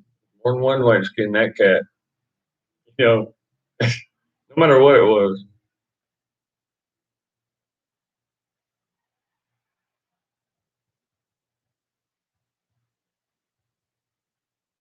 Boy, I'm so ready to go. Literally, I'm so ready to go.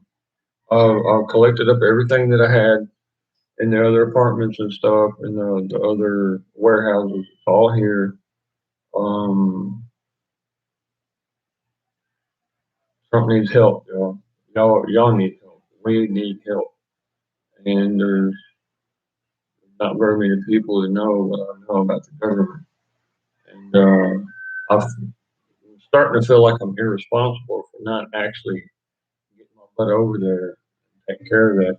However, on the other side, I got my children over here with an abusive woman, and I'm literally, I'm in the spot, guys. I don't know what to do. I need you guys to pray, man. I literally pray, okay? Because we're talking life and death. We're talking, the future of all of our children, and you're seeing people beat elderly people in an elderly care facility, literally beating an elder woman, and you're seeing people getting shot on the street. Like, come on, and you're seeing the economy being threatened. And you got these idiots that are trying to corral people into the cities for extermination purposes.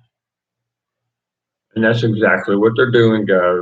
It's going to be just like Hitler. You have big old signs that quarantine is part of the city. And they're going to take the people and telling them, hey, we have a very special brand new treatment just for you. And they're going to feed them cyanide in a gas chamber and kill them. And then, you're going to have mass graves and stuff. It's the same playbook that Hitler used, mixed with a little bit of Mao and Stalin. And AJ's right, He's right. I mean, you can see it happening right now. Dude.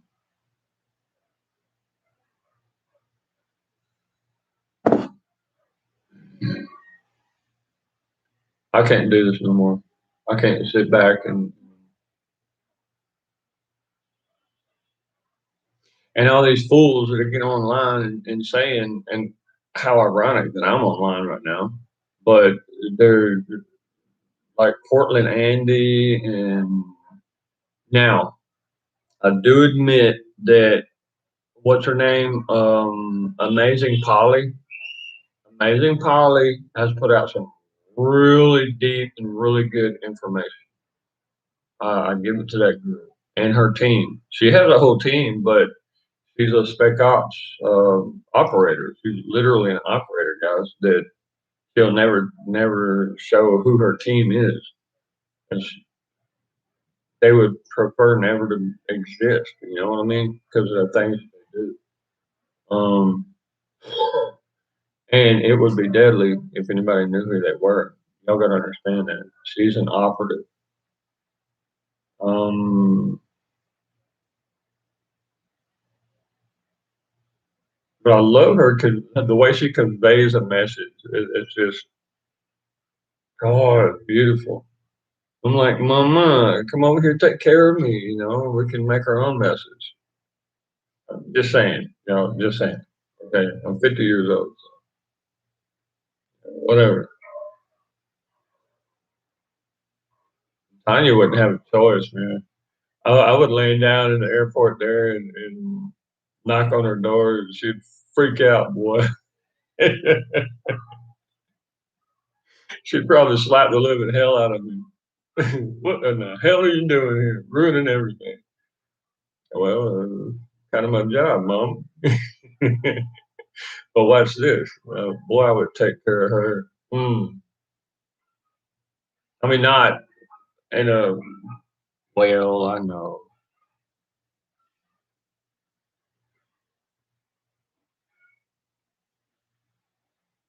Yeah, Zumba. My right knee is the one that gives out. Literally, it will give out, guys. I mean, uh, I got various canes that I use. Here's one of them. This is the wooden one right here, and um, my knee will last for a while.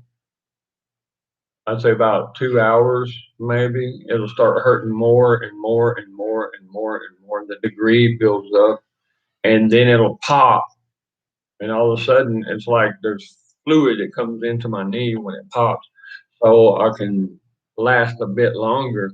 But then after that, man, I got to use a cane. I cannot stand that.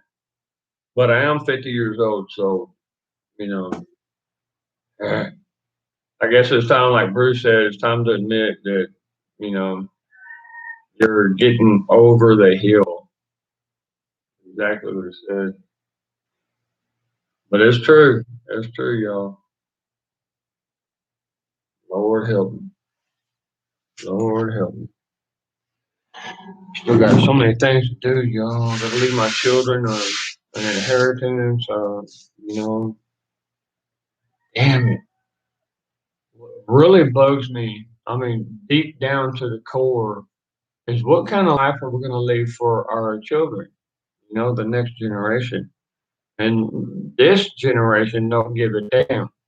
But you know how many grandfathers and grandmothers are taking care of their grandkids? So you have to think in the mode of skipping a generation. Okay. And what am I going to have to do?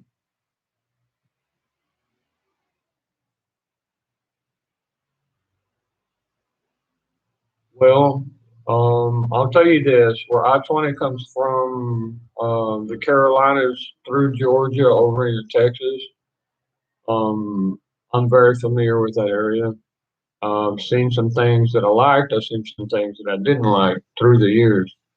But if you're talking about down home folks, you know what I mean? People who are honest. I would say that North Georgia is a safe bet, but Missouri and right there on the border of Washington State, that's kind of what I'm looking at. But Washington State, I would have to have a mobile home where I could just unplug and drive away, because anybody on the western coast are either going to get attacked by Chinese soldiers, or they're going into the drink. They're going into the ocean, one or the other. And I've seen it in my dreams that you're going to see earthquakes like mad, guys. You're going to see earthquakes like that. And that's all there is to it. I mean, there's probably, what, 1,200 earthquakes a year along that fault line, all the way up to Alaska. And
yeah, not that,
down a little too far,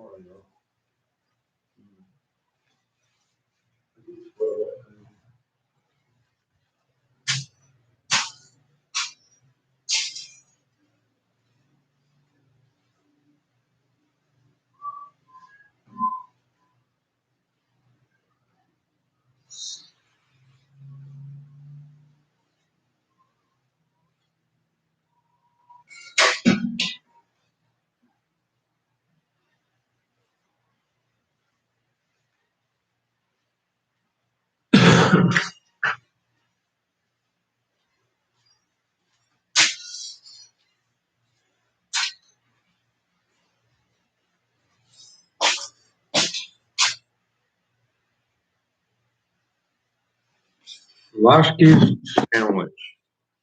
We're talking about yeast bread that is Czechoslovakian. It's like this freaking big, dude. And they cover the whole thing with ground beef that has been ground and with ham that's been cooked and then cheese on top. And then they put vegetables and everything and then they put more cheese and they stack up a sandwich. It's like that freaking huge. Then they chop it kind of like a pizza, right? Oh, so so good. Schlossky's Pizza.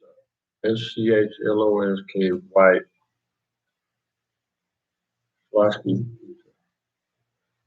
Pizza. Comma S. Schlossky. You find them all through the South. Freaking beautiful, beautiful sandwiches, man. Oh my gosh. About one of those that'll last you a week if you're looking. Maybe.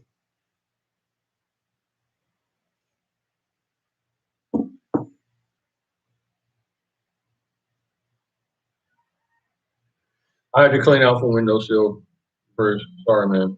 It took a few minutes.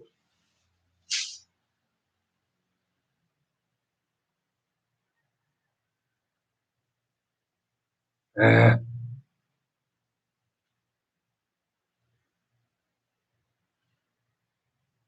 Yeah, brother, you got it. In the name of Jesus, I pray that the angels watch over you at this very minute and that they would respond to you and know that you are such an important person and that you believe in God and that the Holy Spirit will watch over you. And I pray that the angels would care for you during this time of trial. And I know how you feel, brother. In the name of Jesus, I pray these things. Amen. I know how you feel, and look, you take care of yourself. Yes, sir. I don't fail. In that department, I do not fail. No. God bless you. God bless you.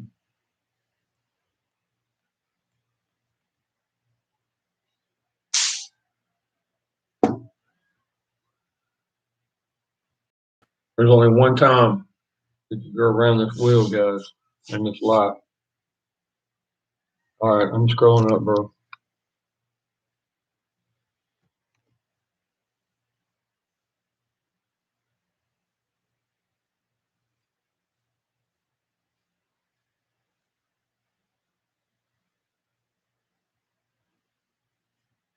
Oh, no.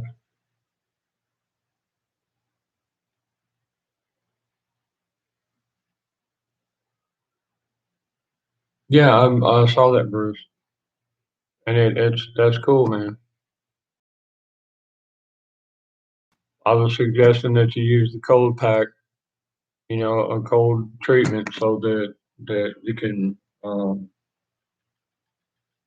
get it. Cold is an anti-inflammatory. It's your natural anti-inflammatory. Something cold on you, and it literally will cause things to shrink a little bit. I mean, it's a dynamic, right? But I want you to. Oh. Okay, I know what you're talking about. Dang it.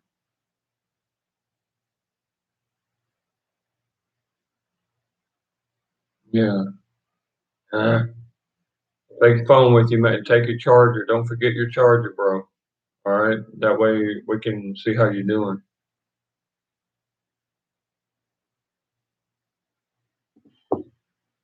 Mm.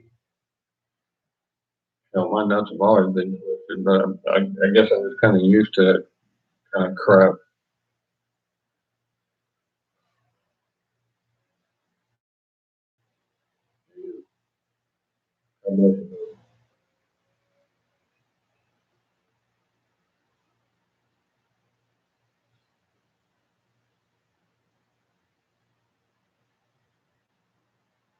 There goes that same little bitty car. Y'all remember when I showed you the picture? That thing barely makes any noise. I love it. Yeah. Like a disposable car. Kind of like those little cheap pistols you buy out of somebody's trunk in the alley somewhere. Probably don't kill like 10 people, but they're still selling it. It still works. Yeah. You just, pop and toss.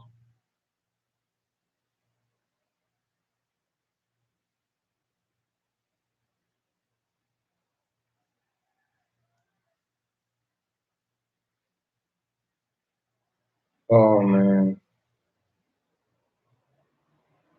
It's my firstborn son.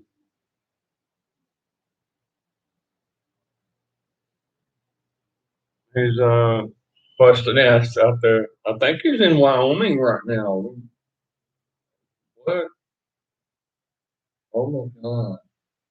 So he got in contact with Dallas Baldwin. Ain't that something? Check that out, y'all. Well, he needs it. I mean, Dallas needs a little support, somebody his own age to talk with him. So, ain't that something? Let me take a look, guys. Dallas has been, I swear to God, Dallas is like one of my cousins or something. Bloodline issue.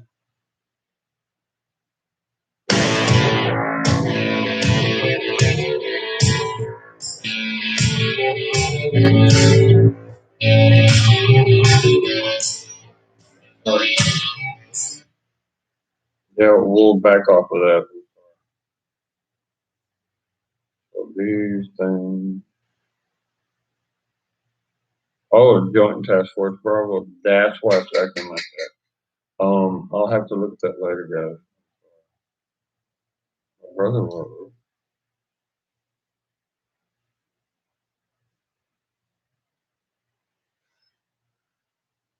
It's finally coming around. Terrence Williams, you go to Africa. I'll stay here with my white friends. Like, screw that. Give me faith, spoken word.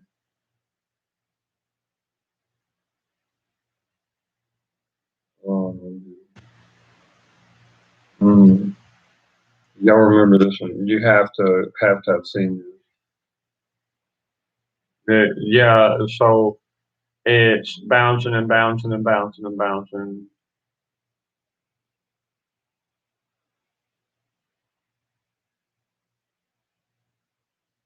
Well, dude, just walk in and prostate, and proper, and like a gentleman, and say, "Ladies and gentlemen, it's very nice to see you. I have a problem." There you go. They do care, man. All right. What is the deal with this thing? Oh, my neighbors. How do I do this, y'all? Do I cut the internet for a few minutes and then restart it back up? Or how do I do this? Because we got like, I guarantee you. So ever since I shared my password with the neighbors, there's people who come over just to get on the internet because I shared my password. Now what I'm seeing is that when you see two or three people come in, they're bringing their cell phones and stuff, and they're over here on the porch connected to my internet, which makes my stuff fail. That's why you get all this buffering and whatnot. I think I'm gonna change the password. I'm gonna see how to do that.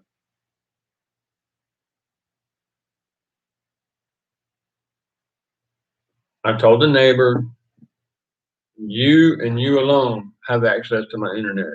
Okay. And now look, it's like she's trying to charge for internet, but using my internet. Look, it's still going, y'all. I'm like, what in the hell? That's freaking insane. So the amount of internet that I have, 10 gigabytes, should be able to support live feed plus internet with the phone. However, when they're on there, the bandwidth. Oh, y'all need to see this. No, no. I don't want to tell you that it's a cousin of mine. Does anybody know who this guy is? Let's just say that. Does anybody know who this guy is?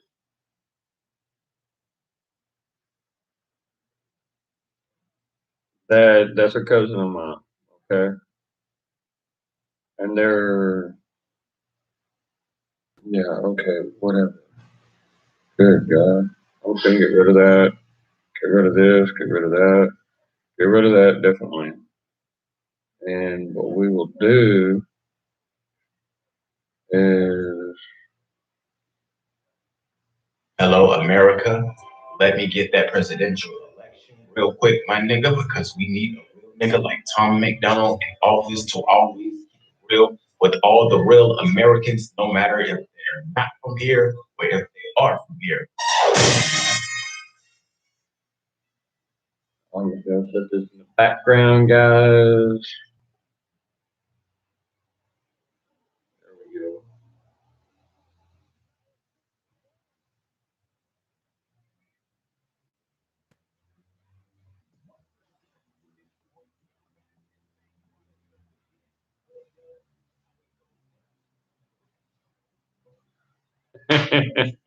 Yeah, I know, right?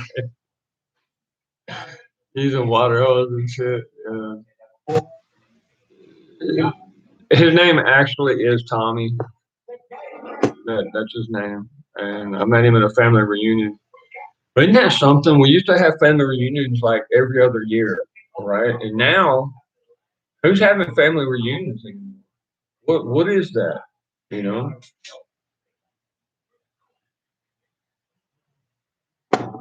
I'm sick of this crap.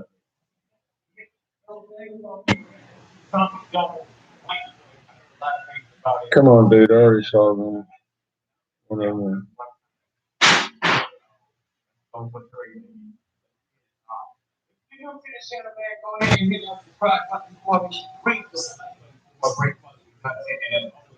The four great warnings from the Holy Spirit. I love this guy. So what are you doing? Hey, before you take off, take a good look, bro.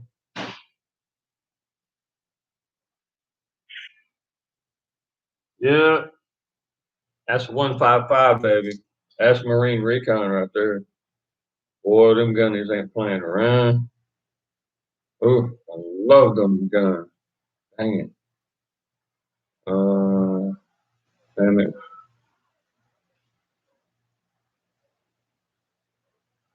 Really good. The Broncos.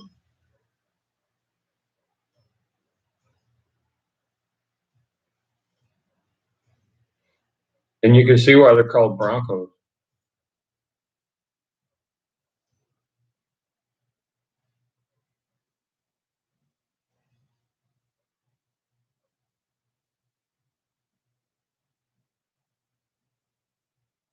That was part of my training, y'all.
Yeah, I think that's all I'm gonna show right now.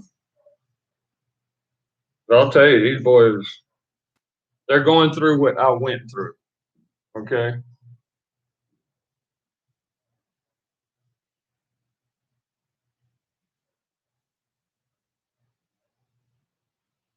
Yeah. And then you get into CQC. I did not expect them to show that. I'm sorry, guys. Yeah, they really shouldn't have shown that. Mm. Mm. Start the music, Daddy. Baby girl, I know you probably feel like nobody cares. Yeah. Like you're trying to face the whole world by yourself. I know. But you gotta hurt. These are the last few words I say. I die, I die.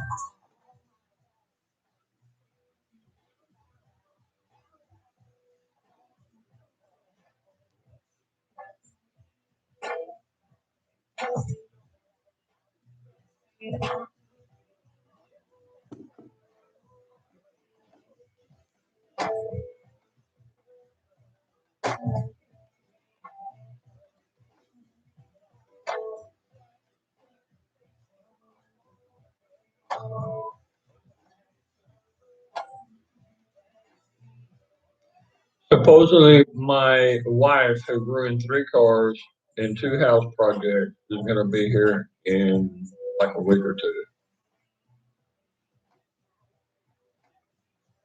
2. Hopefully, when I spoke with the embassy, who she actually called, complaining I'm not giving her money. Hopefully, she understands that hell, the government will give her like $800 something just to be here by my side and take care of me every month. Hell is wrong with that woman? She wants a freaking street. She wants to be a whore. Then let her be a freaking whore. I never touch that woman again in my life. Hopefully, explain to her that she's got to be under my roof in order to get any benefits, her or the children.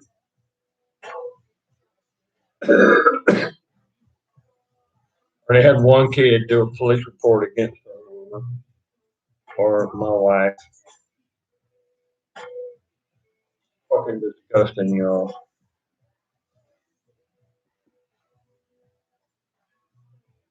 How the hell does a woman do that? To be that stupid? I mean, come on.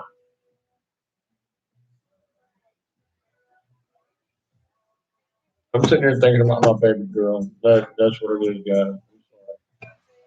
And I'm a very passionate person, you know.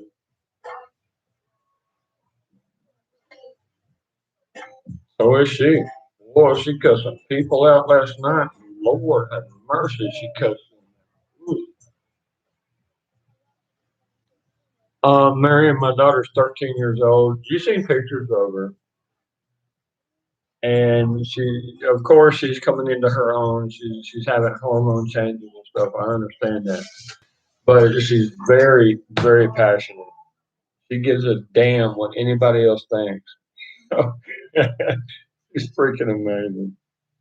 I mean, one side of me, I'm really proud of her, and the other side, I'm like, damn, did she just do that? You know what I mean? Uh, Let me see. Uh, okay, this is one of her little skit things that she does for me. She loves doing these little. No, she told me not to show this, so she'd be really pissed if I showed you that one. Let me find a picture of her over here, like about a week ago.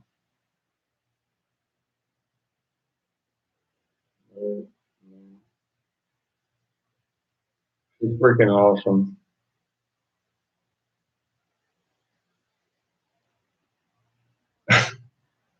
Yeah, those are not the type of pictures. She's got this little program, this little app that. Okay, here's the picture of my little mama. My little mama right there, and she don't play around, y'all. I'm telling you, she's learning how to shoot, how to maneuver. I mean, she's doing really good. Supposedly the bows will be here soon. And, she's gonna be good with a bow. I can tell already. She's gonna be really good with a bow. No, I'm not gonna show that picture either. She get mad. There's a picture. This is a good picture. She's wearing my military cover. She's awesome. Da, da, da, da, da. See what I can come up with here.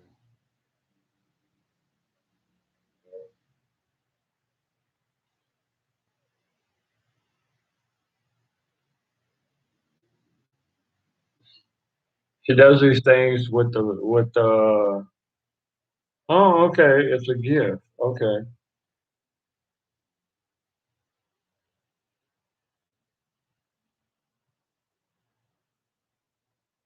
She's still trying to learn how to do it. Yeah, hell, sometimes she's smarter than I am. Lord. I want my freaking four-wheeler, man. What the hell's wrong with you?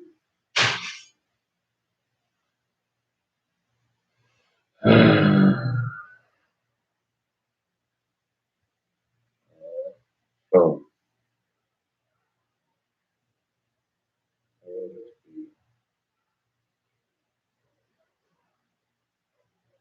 oh, you gotta see this. Let me do this real quick.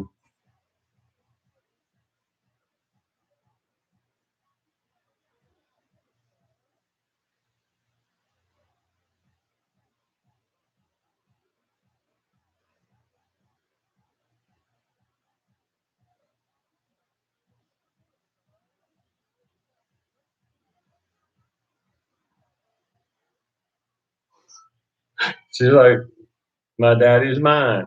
Nobody mess with this. Holy crap. Let me see. Sorry.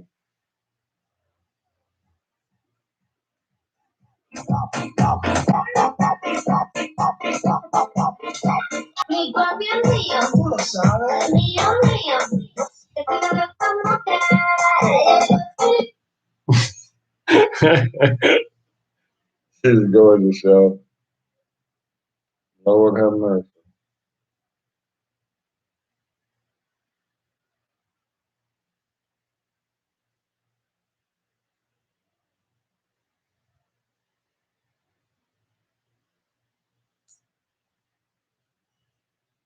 Yeah, so these, um,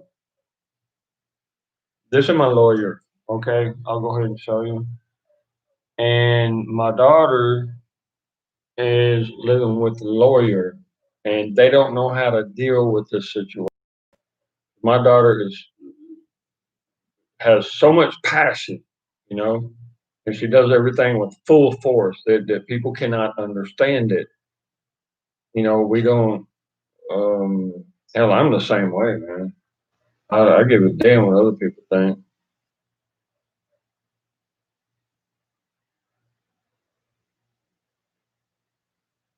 Oh God,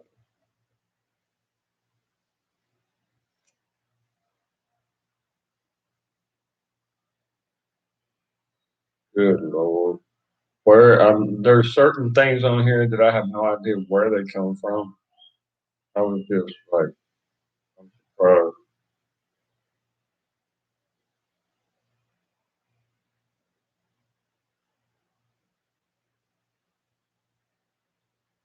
Like little midgets and stuff. I'm like, honey, what do you think when you download this crap? Oh, I mean, you want evidence that I have rainy season here?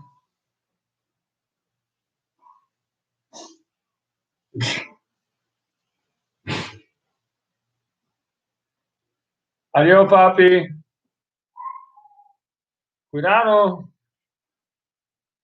Yeah, I take care of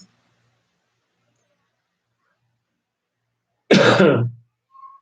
Only the people who believe in God actually say amen. And look at the puppy. As a police dog, actually praying too. Isn't that pretty? I was amazed when I saw that, y'all. Amazed.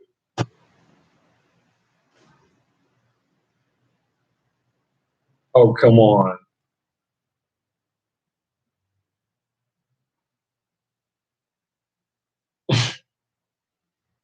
Seriously. Seriously. And my daughter downloaded all this stuff. I don't know how it, maybe there's a setting or something I can.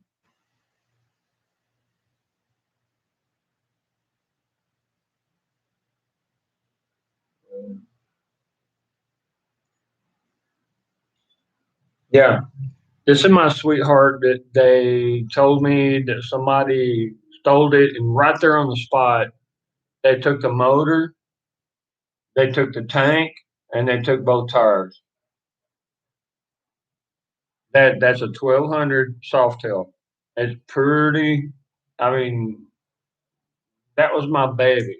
Okay, and that pisses me off. Who would do that?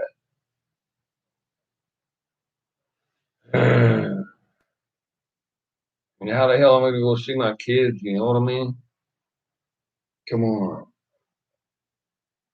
sick of this crap. I'm about to do something, y'all. Y'all get ready. As soon as I get to Austin, Texas, yeah, you're gonna have yourself a new mayor. And I ain't just gonna play around with the mayorship of Texas. We're talking president of Texas. I ain't no bullshit. Bullshit is bullshit. And I can't stand all this crap that's going on.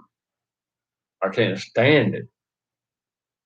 Hate to see y'all going through all that.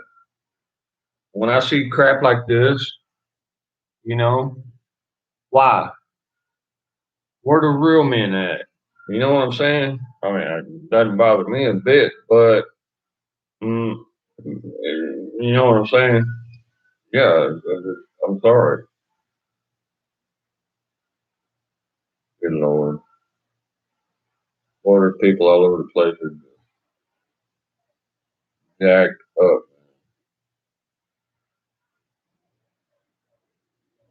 It's like they're lost. They really literally have given up. You know what I mean? They literally have given up.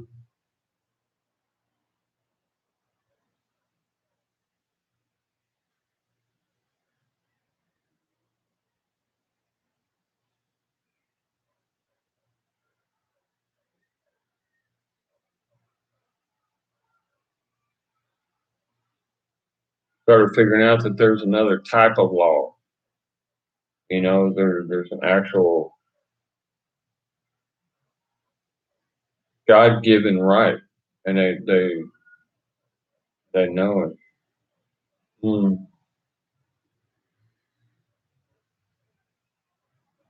Oh, I'm sorry guys. Seeing that video reminded me that I need to um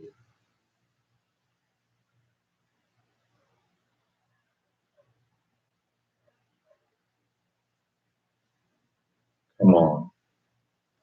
How do I do the what's that thing? Okay, got it. Héctor,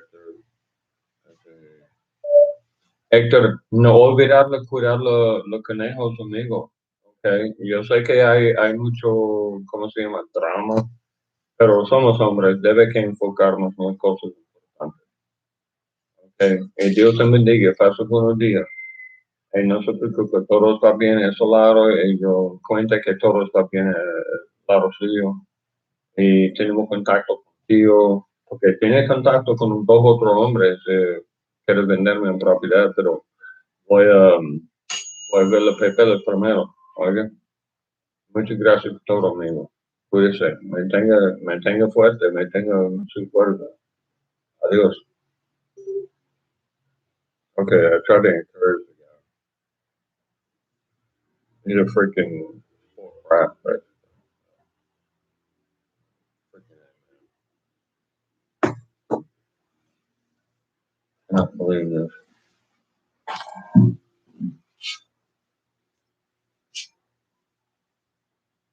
All right, there's the curse.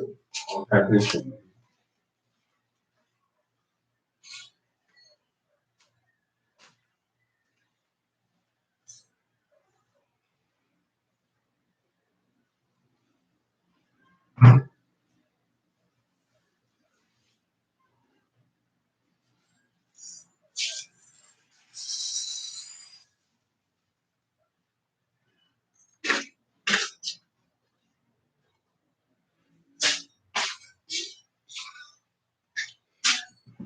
Oh.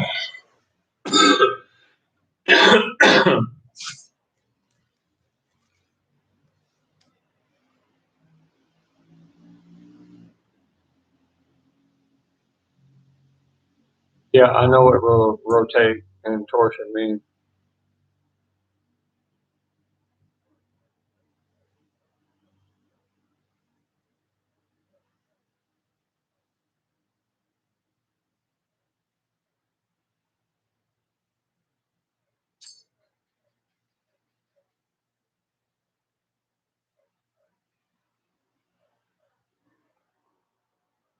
Yeah. A fellow sergeant of mine had that same problem in Iraq. He had to be evacuated to the United States, where they did extract his testicle, and they put a false testicle in there.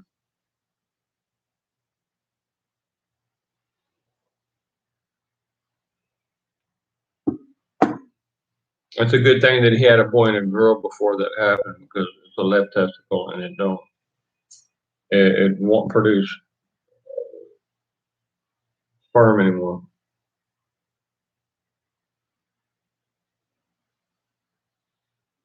Dude was awesome. I mean, great guy. Name was Steve. Mm.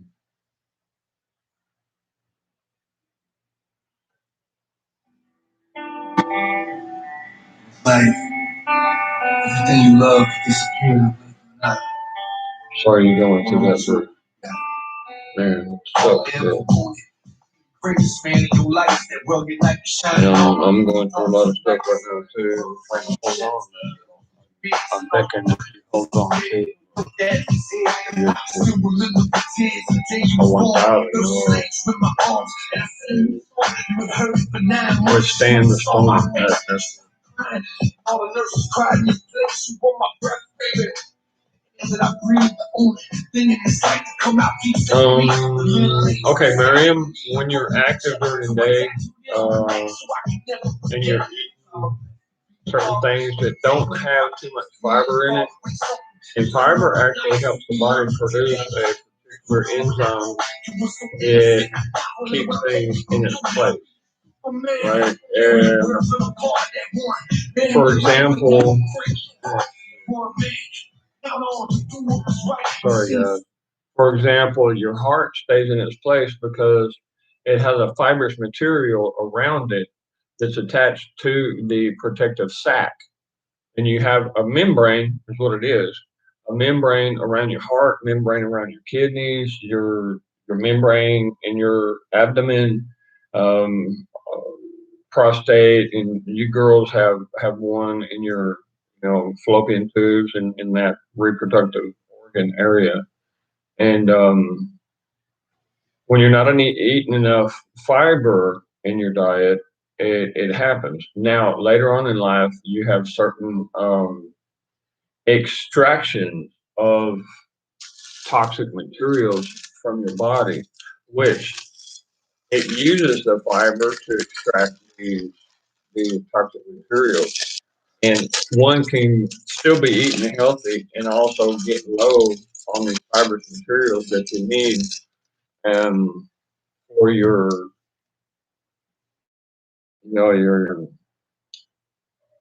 membranes around your stuff, right? Now, a male, we actually have an organ, as we all know, the testicles. And whenever this gets weak, it will allow a testicle to actually turn into sleep or something like that. Usually that's where it happens, either during a fight or working really hard, or if this person has a history of ripping their intestinal sac in their abdomen, the lower abdomen, which it has a particular word for it, but a hernia. Basically, it's kind of like a hernia, and there is a fix for it. And you're right, dude. I mean, huh.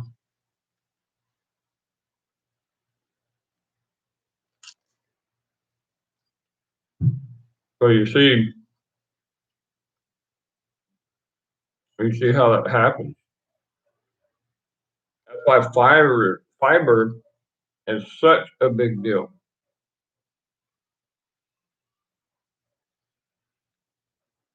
It's not the fiber itself; it's a response from the human body from the fiber that helps a lot.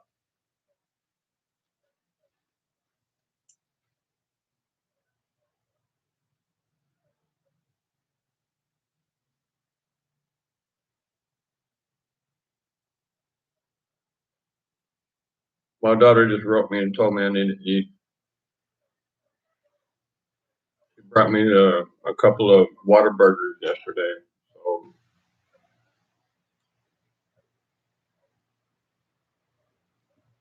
man, she's the best, y'all.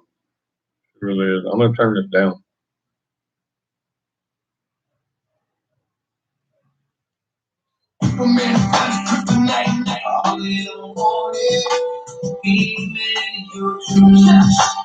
Oh shit. Connected to Galaxy A30S and Galaxy J3 Limited Pro. Yeah. Well, bro, you do have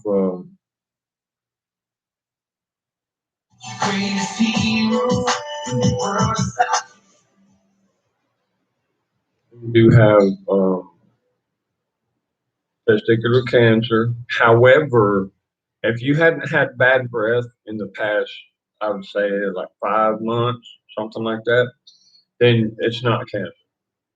Because cancer produces any kind of cancer in the cortical, I don't know, in the human body, you will have bad breath. It's inevitable.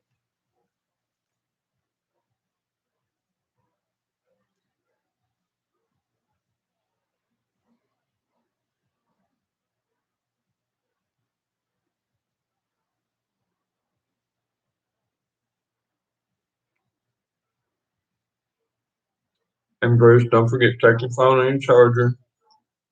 Okay, bro? And just let us know how you're going, how you doing. The most orange juice you can get, or tamarind juice, or jalapenos, or Tabasco sauce, vitamin C, no matter what it is, vitamin C will oxygenate your blood. Um, at our age, you need to recover as quick as you can.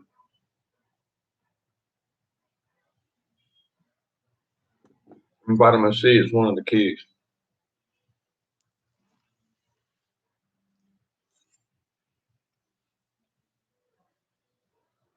Mm, you haven't even tried the cold pack, but it would be better, Bruce. You're right, man. It would be better to have a doctor like give you a quick exam. I mean, I'm a lab tech. Okay, I'm not an actual physical medical doctor, so you know I focus more on cures instead of diagnosis. Damn it, bro. There you go, man. Good man. That's our Bruce right there.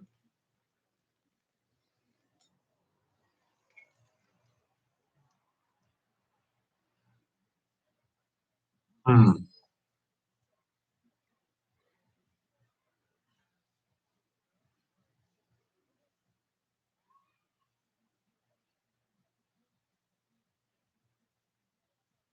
Okay. Seeing the type of man you are, I cannot see you sleeping with horse. Okay, so I rule out elephantitis and gonorrhea or syphilis. Okay, now your age category and your activity. You do relax a lot, and then all of a sudden you sporadically will be very active. And I can see that um, actually activating the torsion. Um, Dude, I'm gonna have to get you a girl, man. That's all there is to it. I'm gonna have to assign you a lady to take care of you. That way you're active. You know what I mean? You have all members active, and you won't have that problem no more.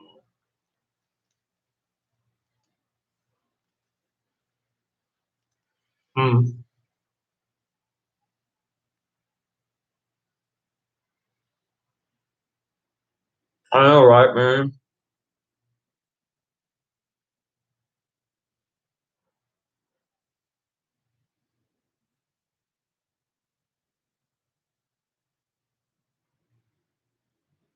Hmm. A lot of things.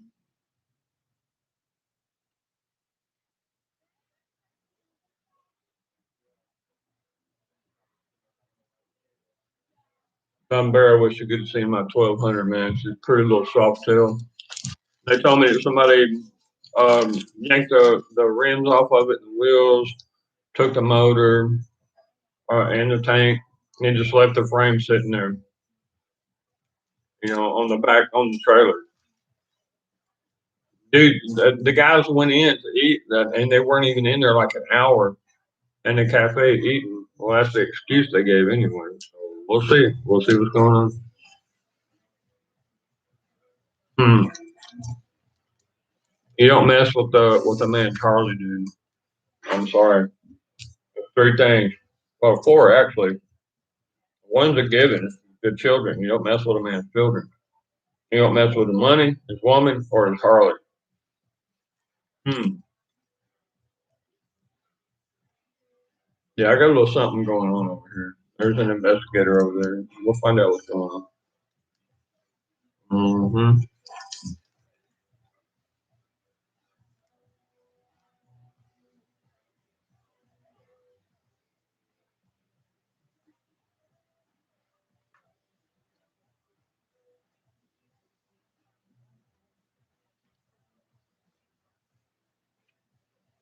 Or Bruce, you really don't. You got O positive blood, dude. You really don't have to worry about that.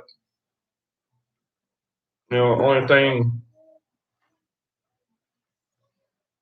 thing that could possibly get you is like an HIV, but the HIV infection will only last for, I'd say, about 6 weeks, and it'll be gone.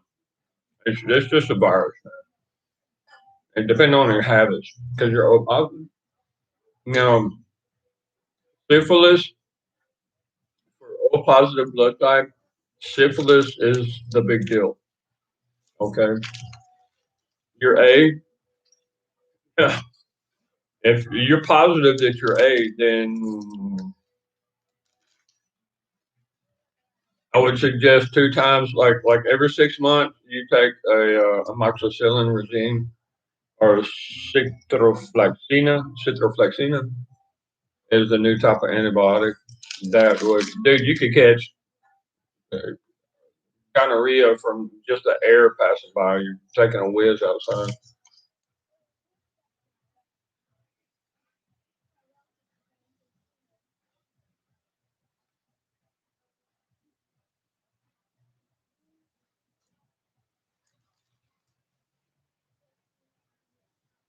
Sad to say, but actually, blood type B is weaker.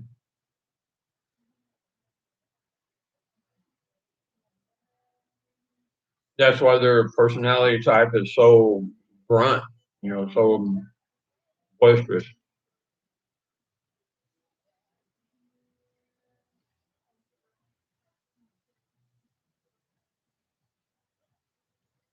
Um, hmm. Yeah, my daughter brought me this yesterday. I'm chomping on a burger, y'all. Sorry.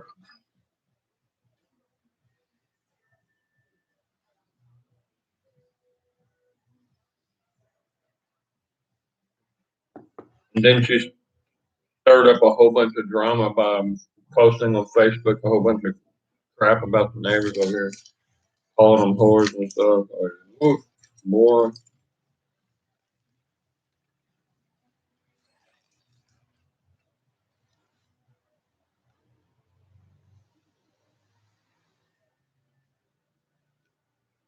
Hmm. You have to learn how to take care of people who have passion. We're the fuckers that say, I give a damn what you say, it's what you do, you know? Damn it.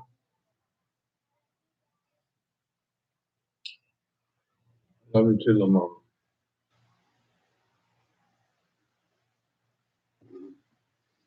Hmm. Damn it.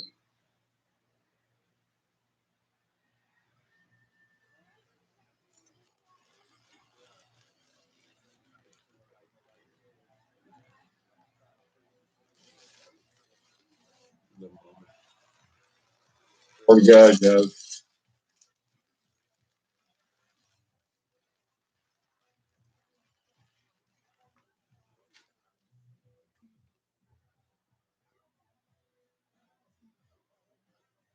Mm.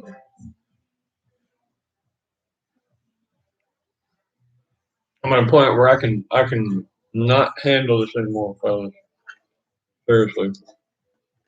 I'm not talking about my daughter and my children. I'm talking about all of y'all. You know, seeing what's going on in North, and knowing what I know and how the system's set up, and good God, man, come on.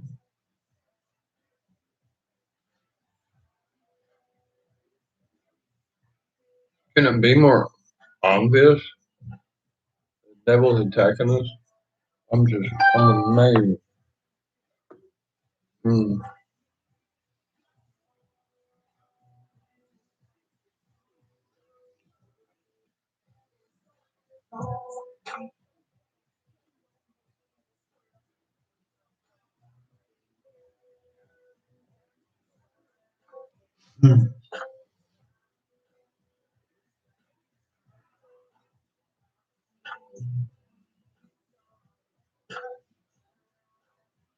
Yeah, hepatitis.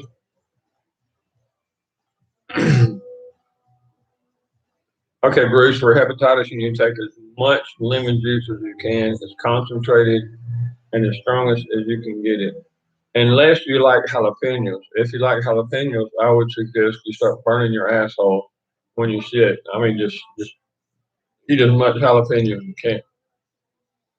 And you need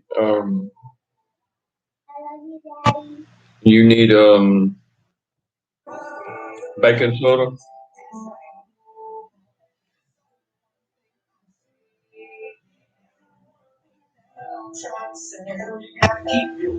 I'm a little too much out. I love you, Daddy. Yeah, you know where that's going. I'm sending that to my baby girl. She's amazing, yeah.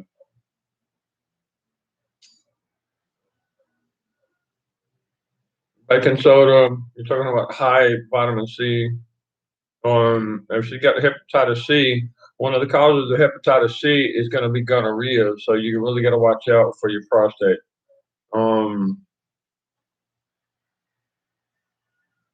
oh, Copper and iron are one of the things that knock out gonorrhea. But you could just take hold on, dude. Let me show you. I actually have some here. Probably expired by now, but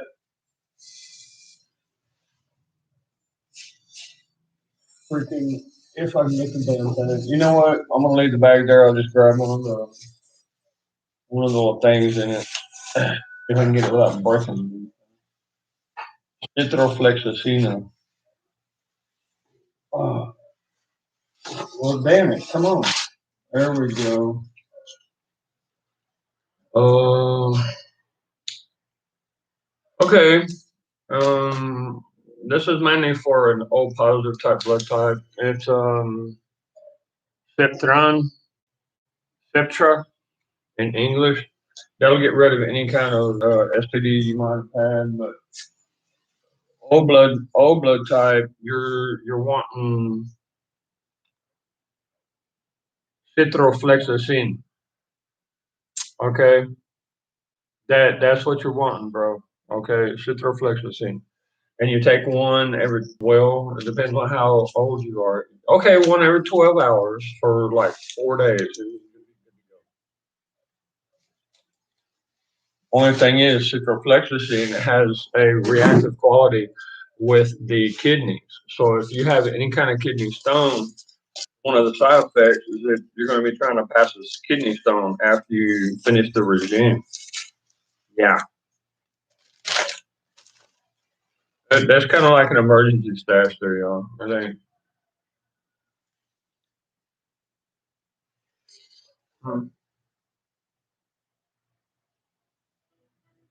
Come on.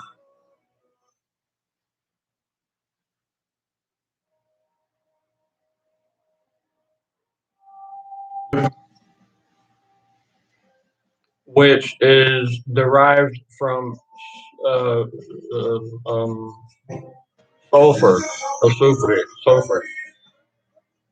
And sulfur is very, very good for your intestines and everything. It really doesn't mess with your flora mucho, or excuse me, your bacteria balance in your intestines. It actually kind of helps it. You don't get diarrhea from it. And being white, if you're on a heavy antibiotic, you can't really go out into the sun much because your liver is activated. It's producing vitamin D, vitamin D, vitamin D. Now, once you get the sun on you, it turns on the twin turbo, which could actually kind of hurt you. But that's why I say stay out of the sun when you're taking antibiotics, especially if you're white. You know.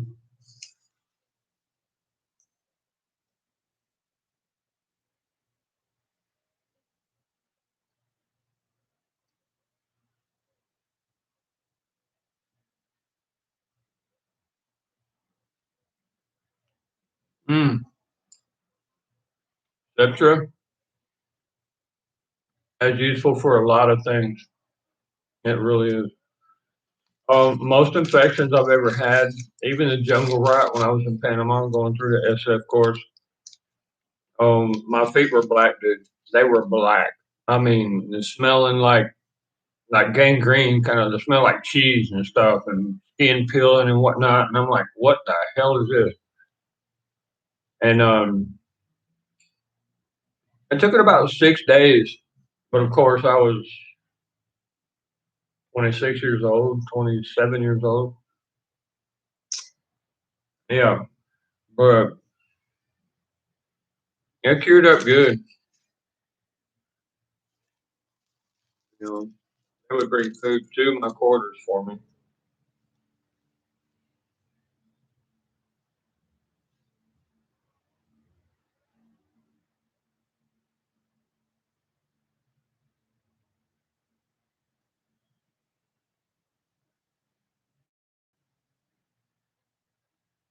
You ever watch any of those stolen valor videos? Man, it's actually a federal offense. It's protected by federal law as an order of respect.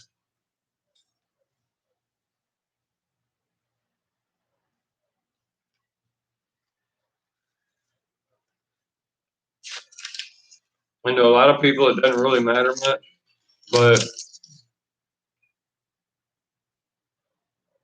to see this guy wearing sergeant major rank talking to his BLM guys or whoever the hell that is,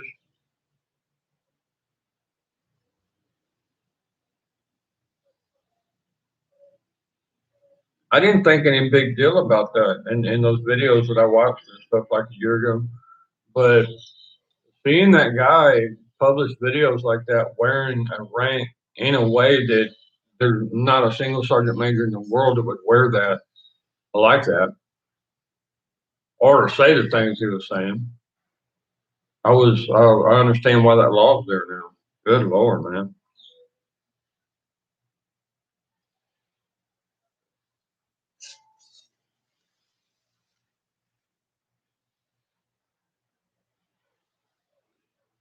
Mm, dang, Bruce. But isn't that something? I mean, people got their own lives now. I'm like, whatever, dude, whatever, do your thing. But when you've suffered through all the things you suffered through and you had to earn that rank, to see somebody else just try to claim that they're like a SEAL, yet they don't even have a trident or that they're SF. And I mean, come on, God, come on. Some of these guys saying they're Navy SEALs and don't even know what class they went through. I mean, that's one of the most important things is your bud class.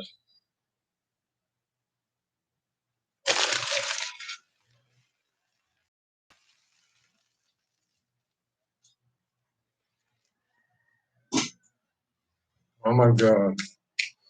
And then you feel it's like an emotion that you never felt before. You know what I mean? It's just,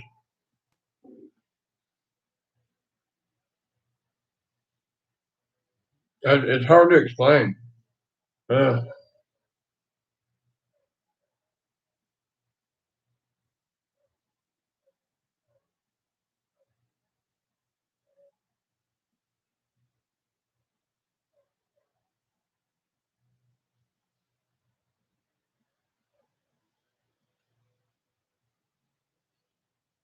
C60. Man, why does that ring a bell? I know it's C40. Hold on, hold on. We'll do a quick search.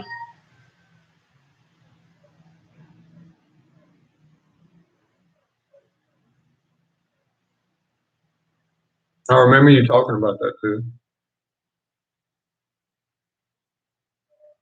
Huh. Well, C40 is a lot different than C60. Okay, I see what you're saying.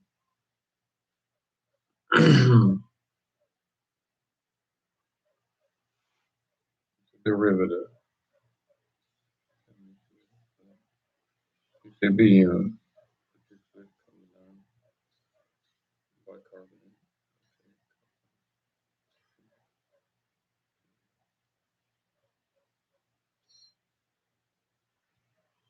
Huh. Boy, look at that, would you? I'm just using like coconut oil and regular. Oh dang it! I had to eat the whole thing, didn't I?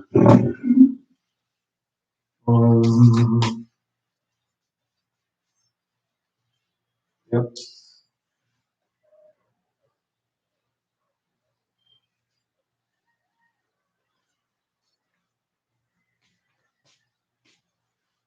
That's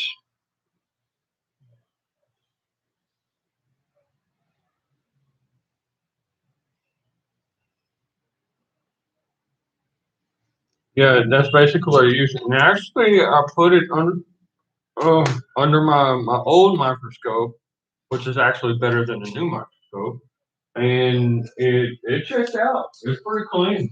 This isn't good olive oil, y'all. Old fashioned, you know. I saw some particulates in there that you would guess they'd be from tables and stuff, but it's not a microbial or nothing like that. You know, no kind of contaminated dust that's in there.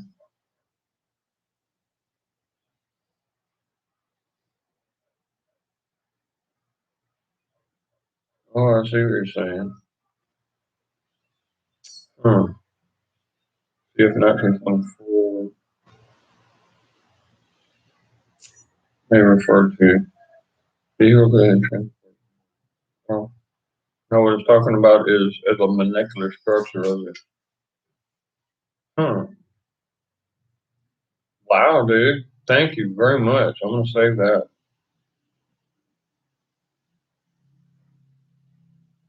Now the question is, how do I get it here?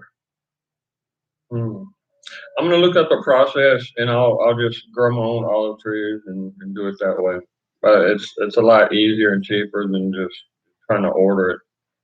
Dude, VA tried to send me some paperwork and I gave them my address where I was, or my caretaker did, because at the time I had just had a heart attack and I was pretty much bedridden for like 2 months. Dude, it took like 3.5 months, almost 4 months, for a piece of paper in an envelope like that, all tore to hell up, dirty as can be, to arrive to my fence gate. And they just rolled it up, stuck it in the fence, and beat their horn as they took off. And I'm like, okay, thanks, dude. 3.5 months later.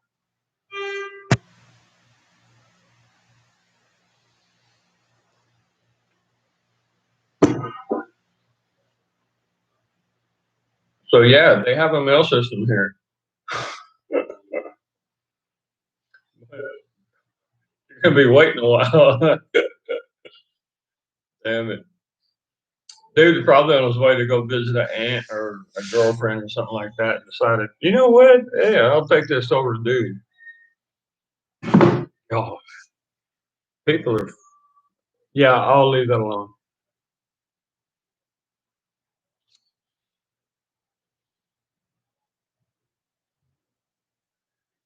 Ricin. Yeah, ricin is super easy to make and it's very, very effective. Who in the hell would do something like that? These people are getting way out of control, man. Oh my God, I need to get my ass up there. See, there's things that need to happen that's not happening, okay?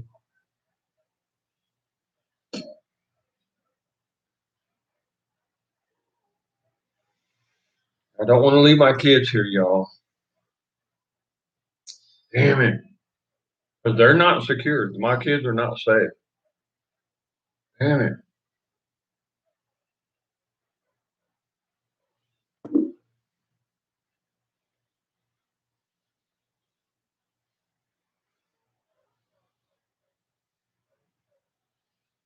You know that old phrase, biting at the bit? I never really understood what it meant until like right now, dude. I'm just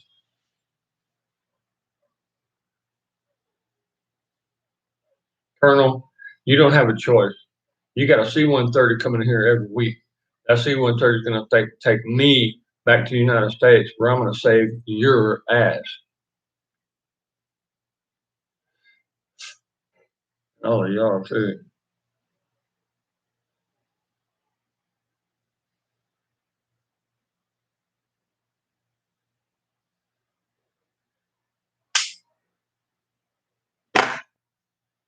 Freaking unbelievable, man. And it's so easy to see the cure for the problem, right?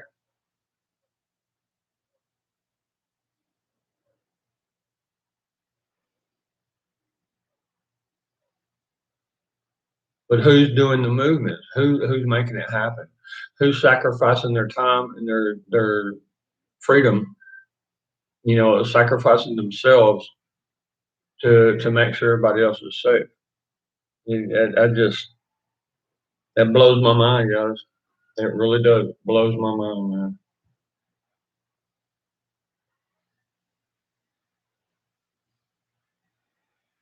Mm. Boy, I wish y'all could have some of this tea.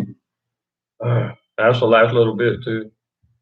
Well, I added some water to it and I added some cinnamon, so I have a little different tea here.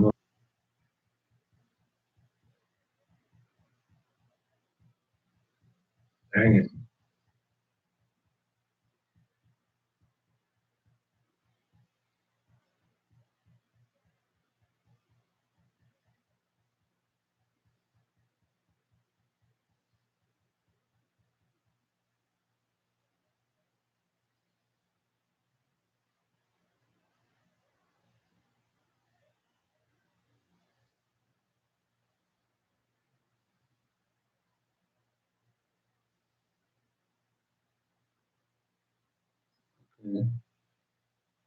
Of course, they wouldn't say who it was.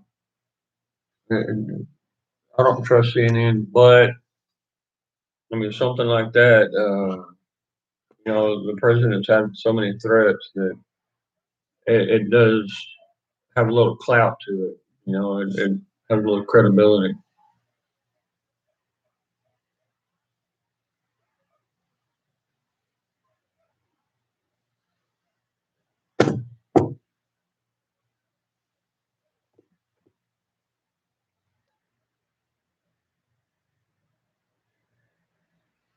Uh,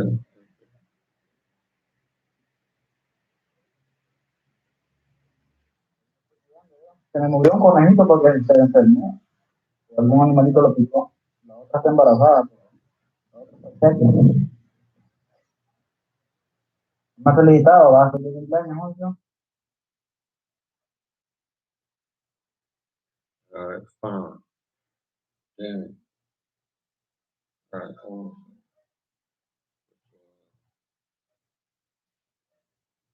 on.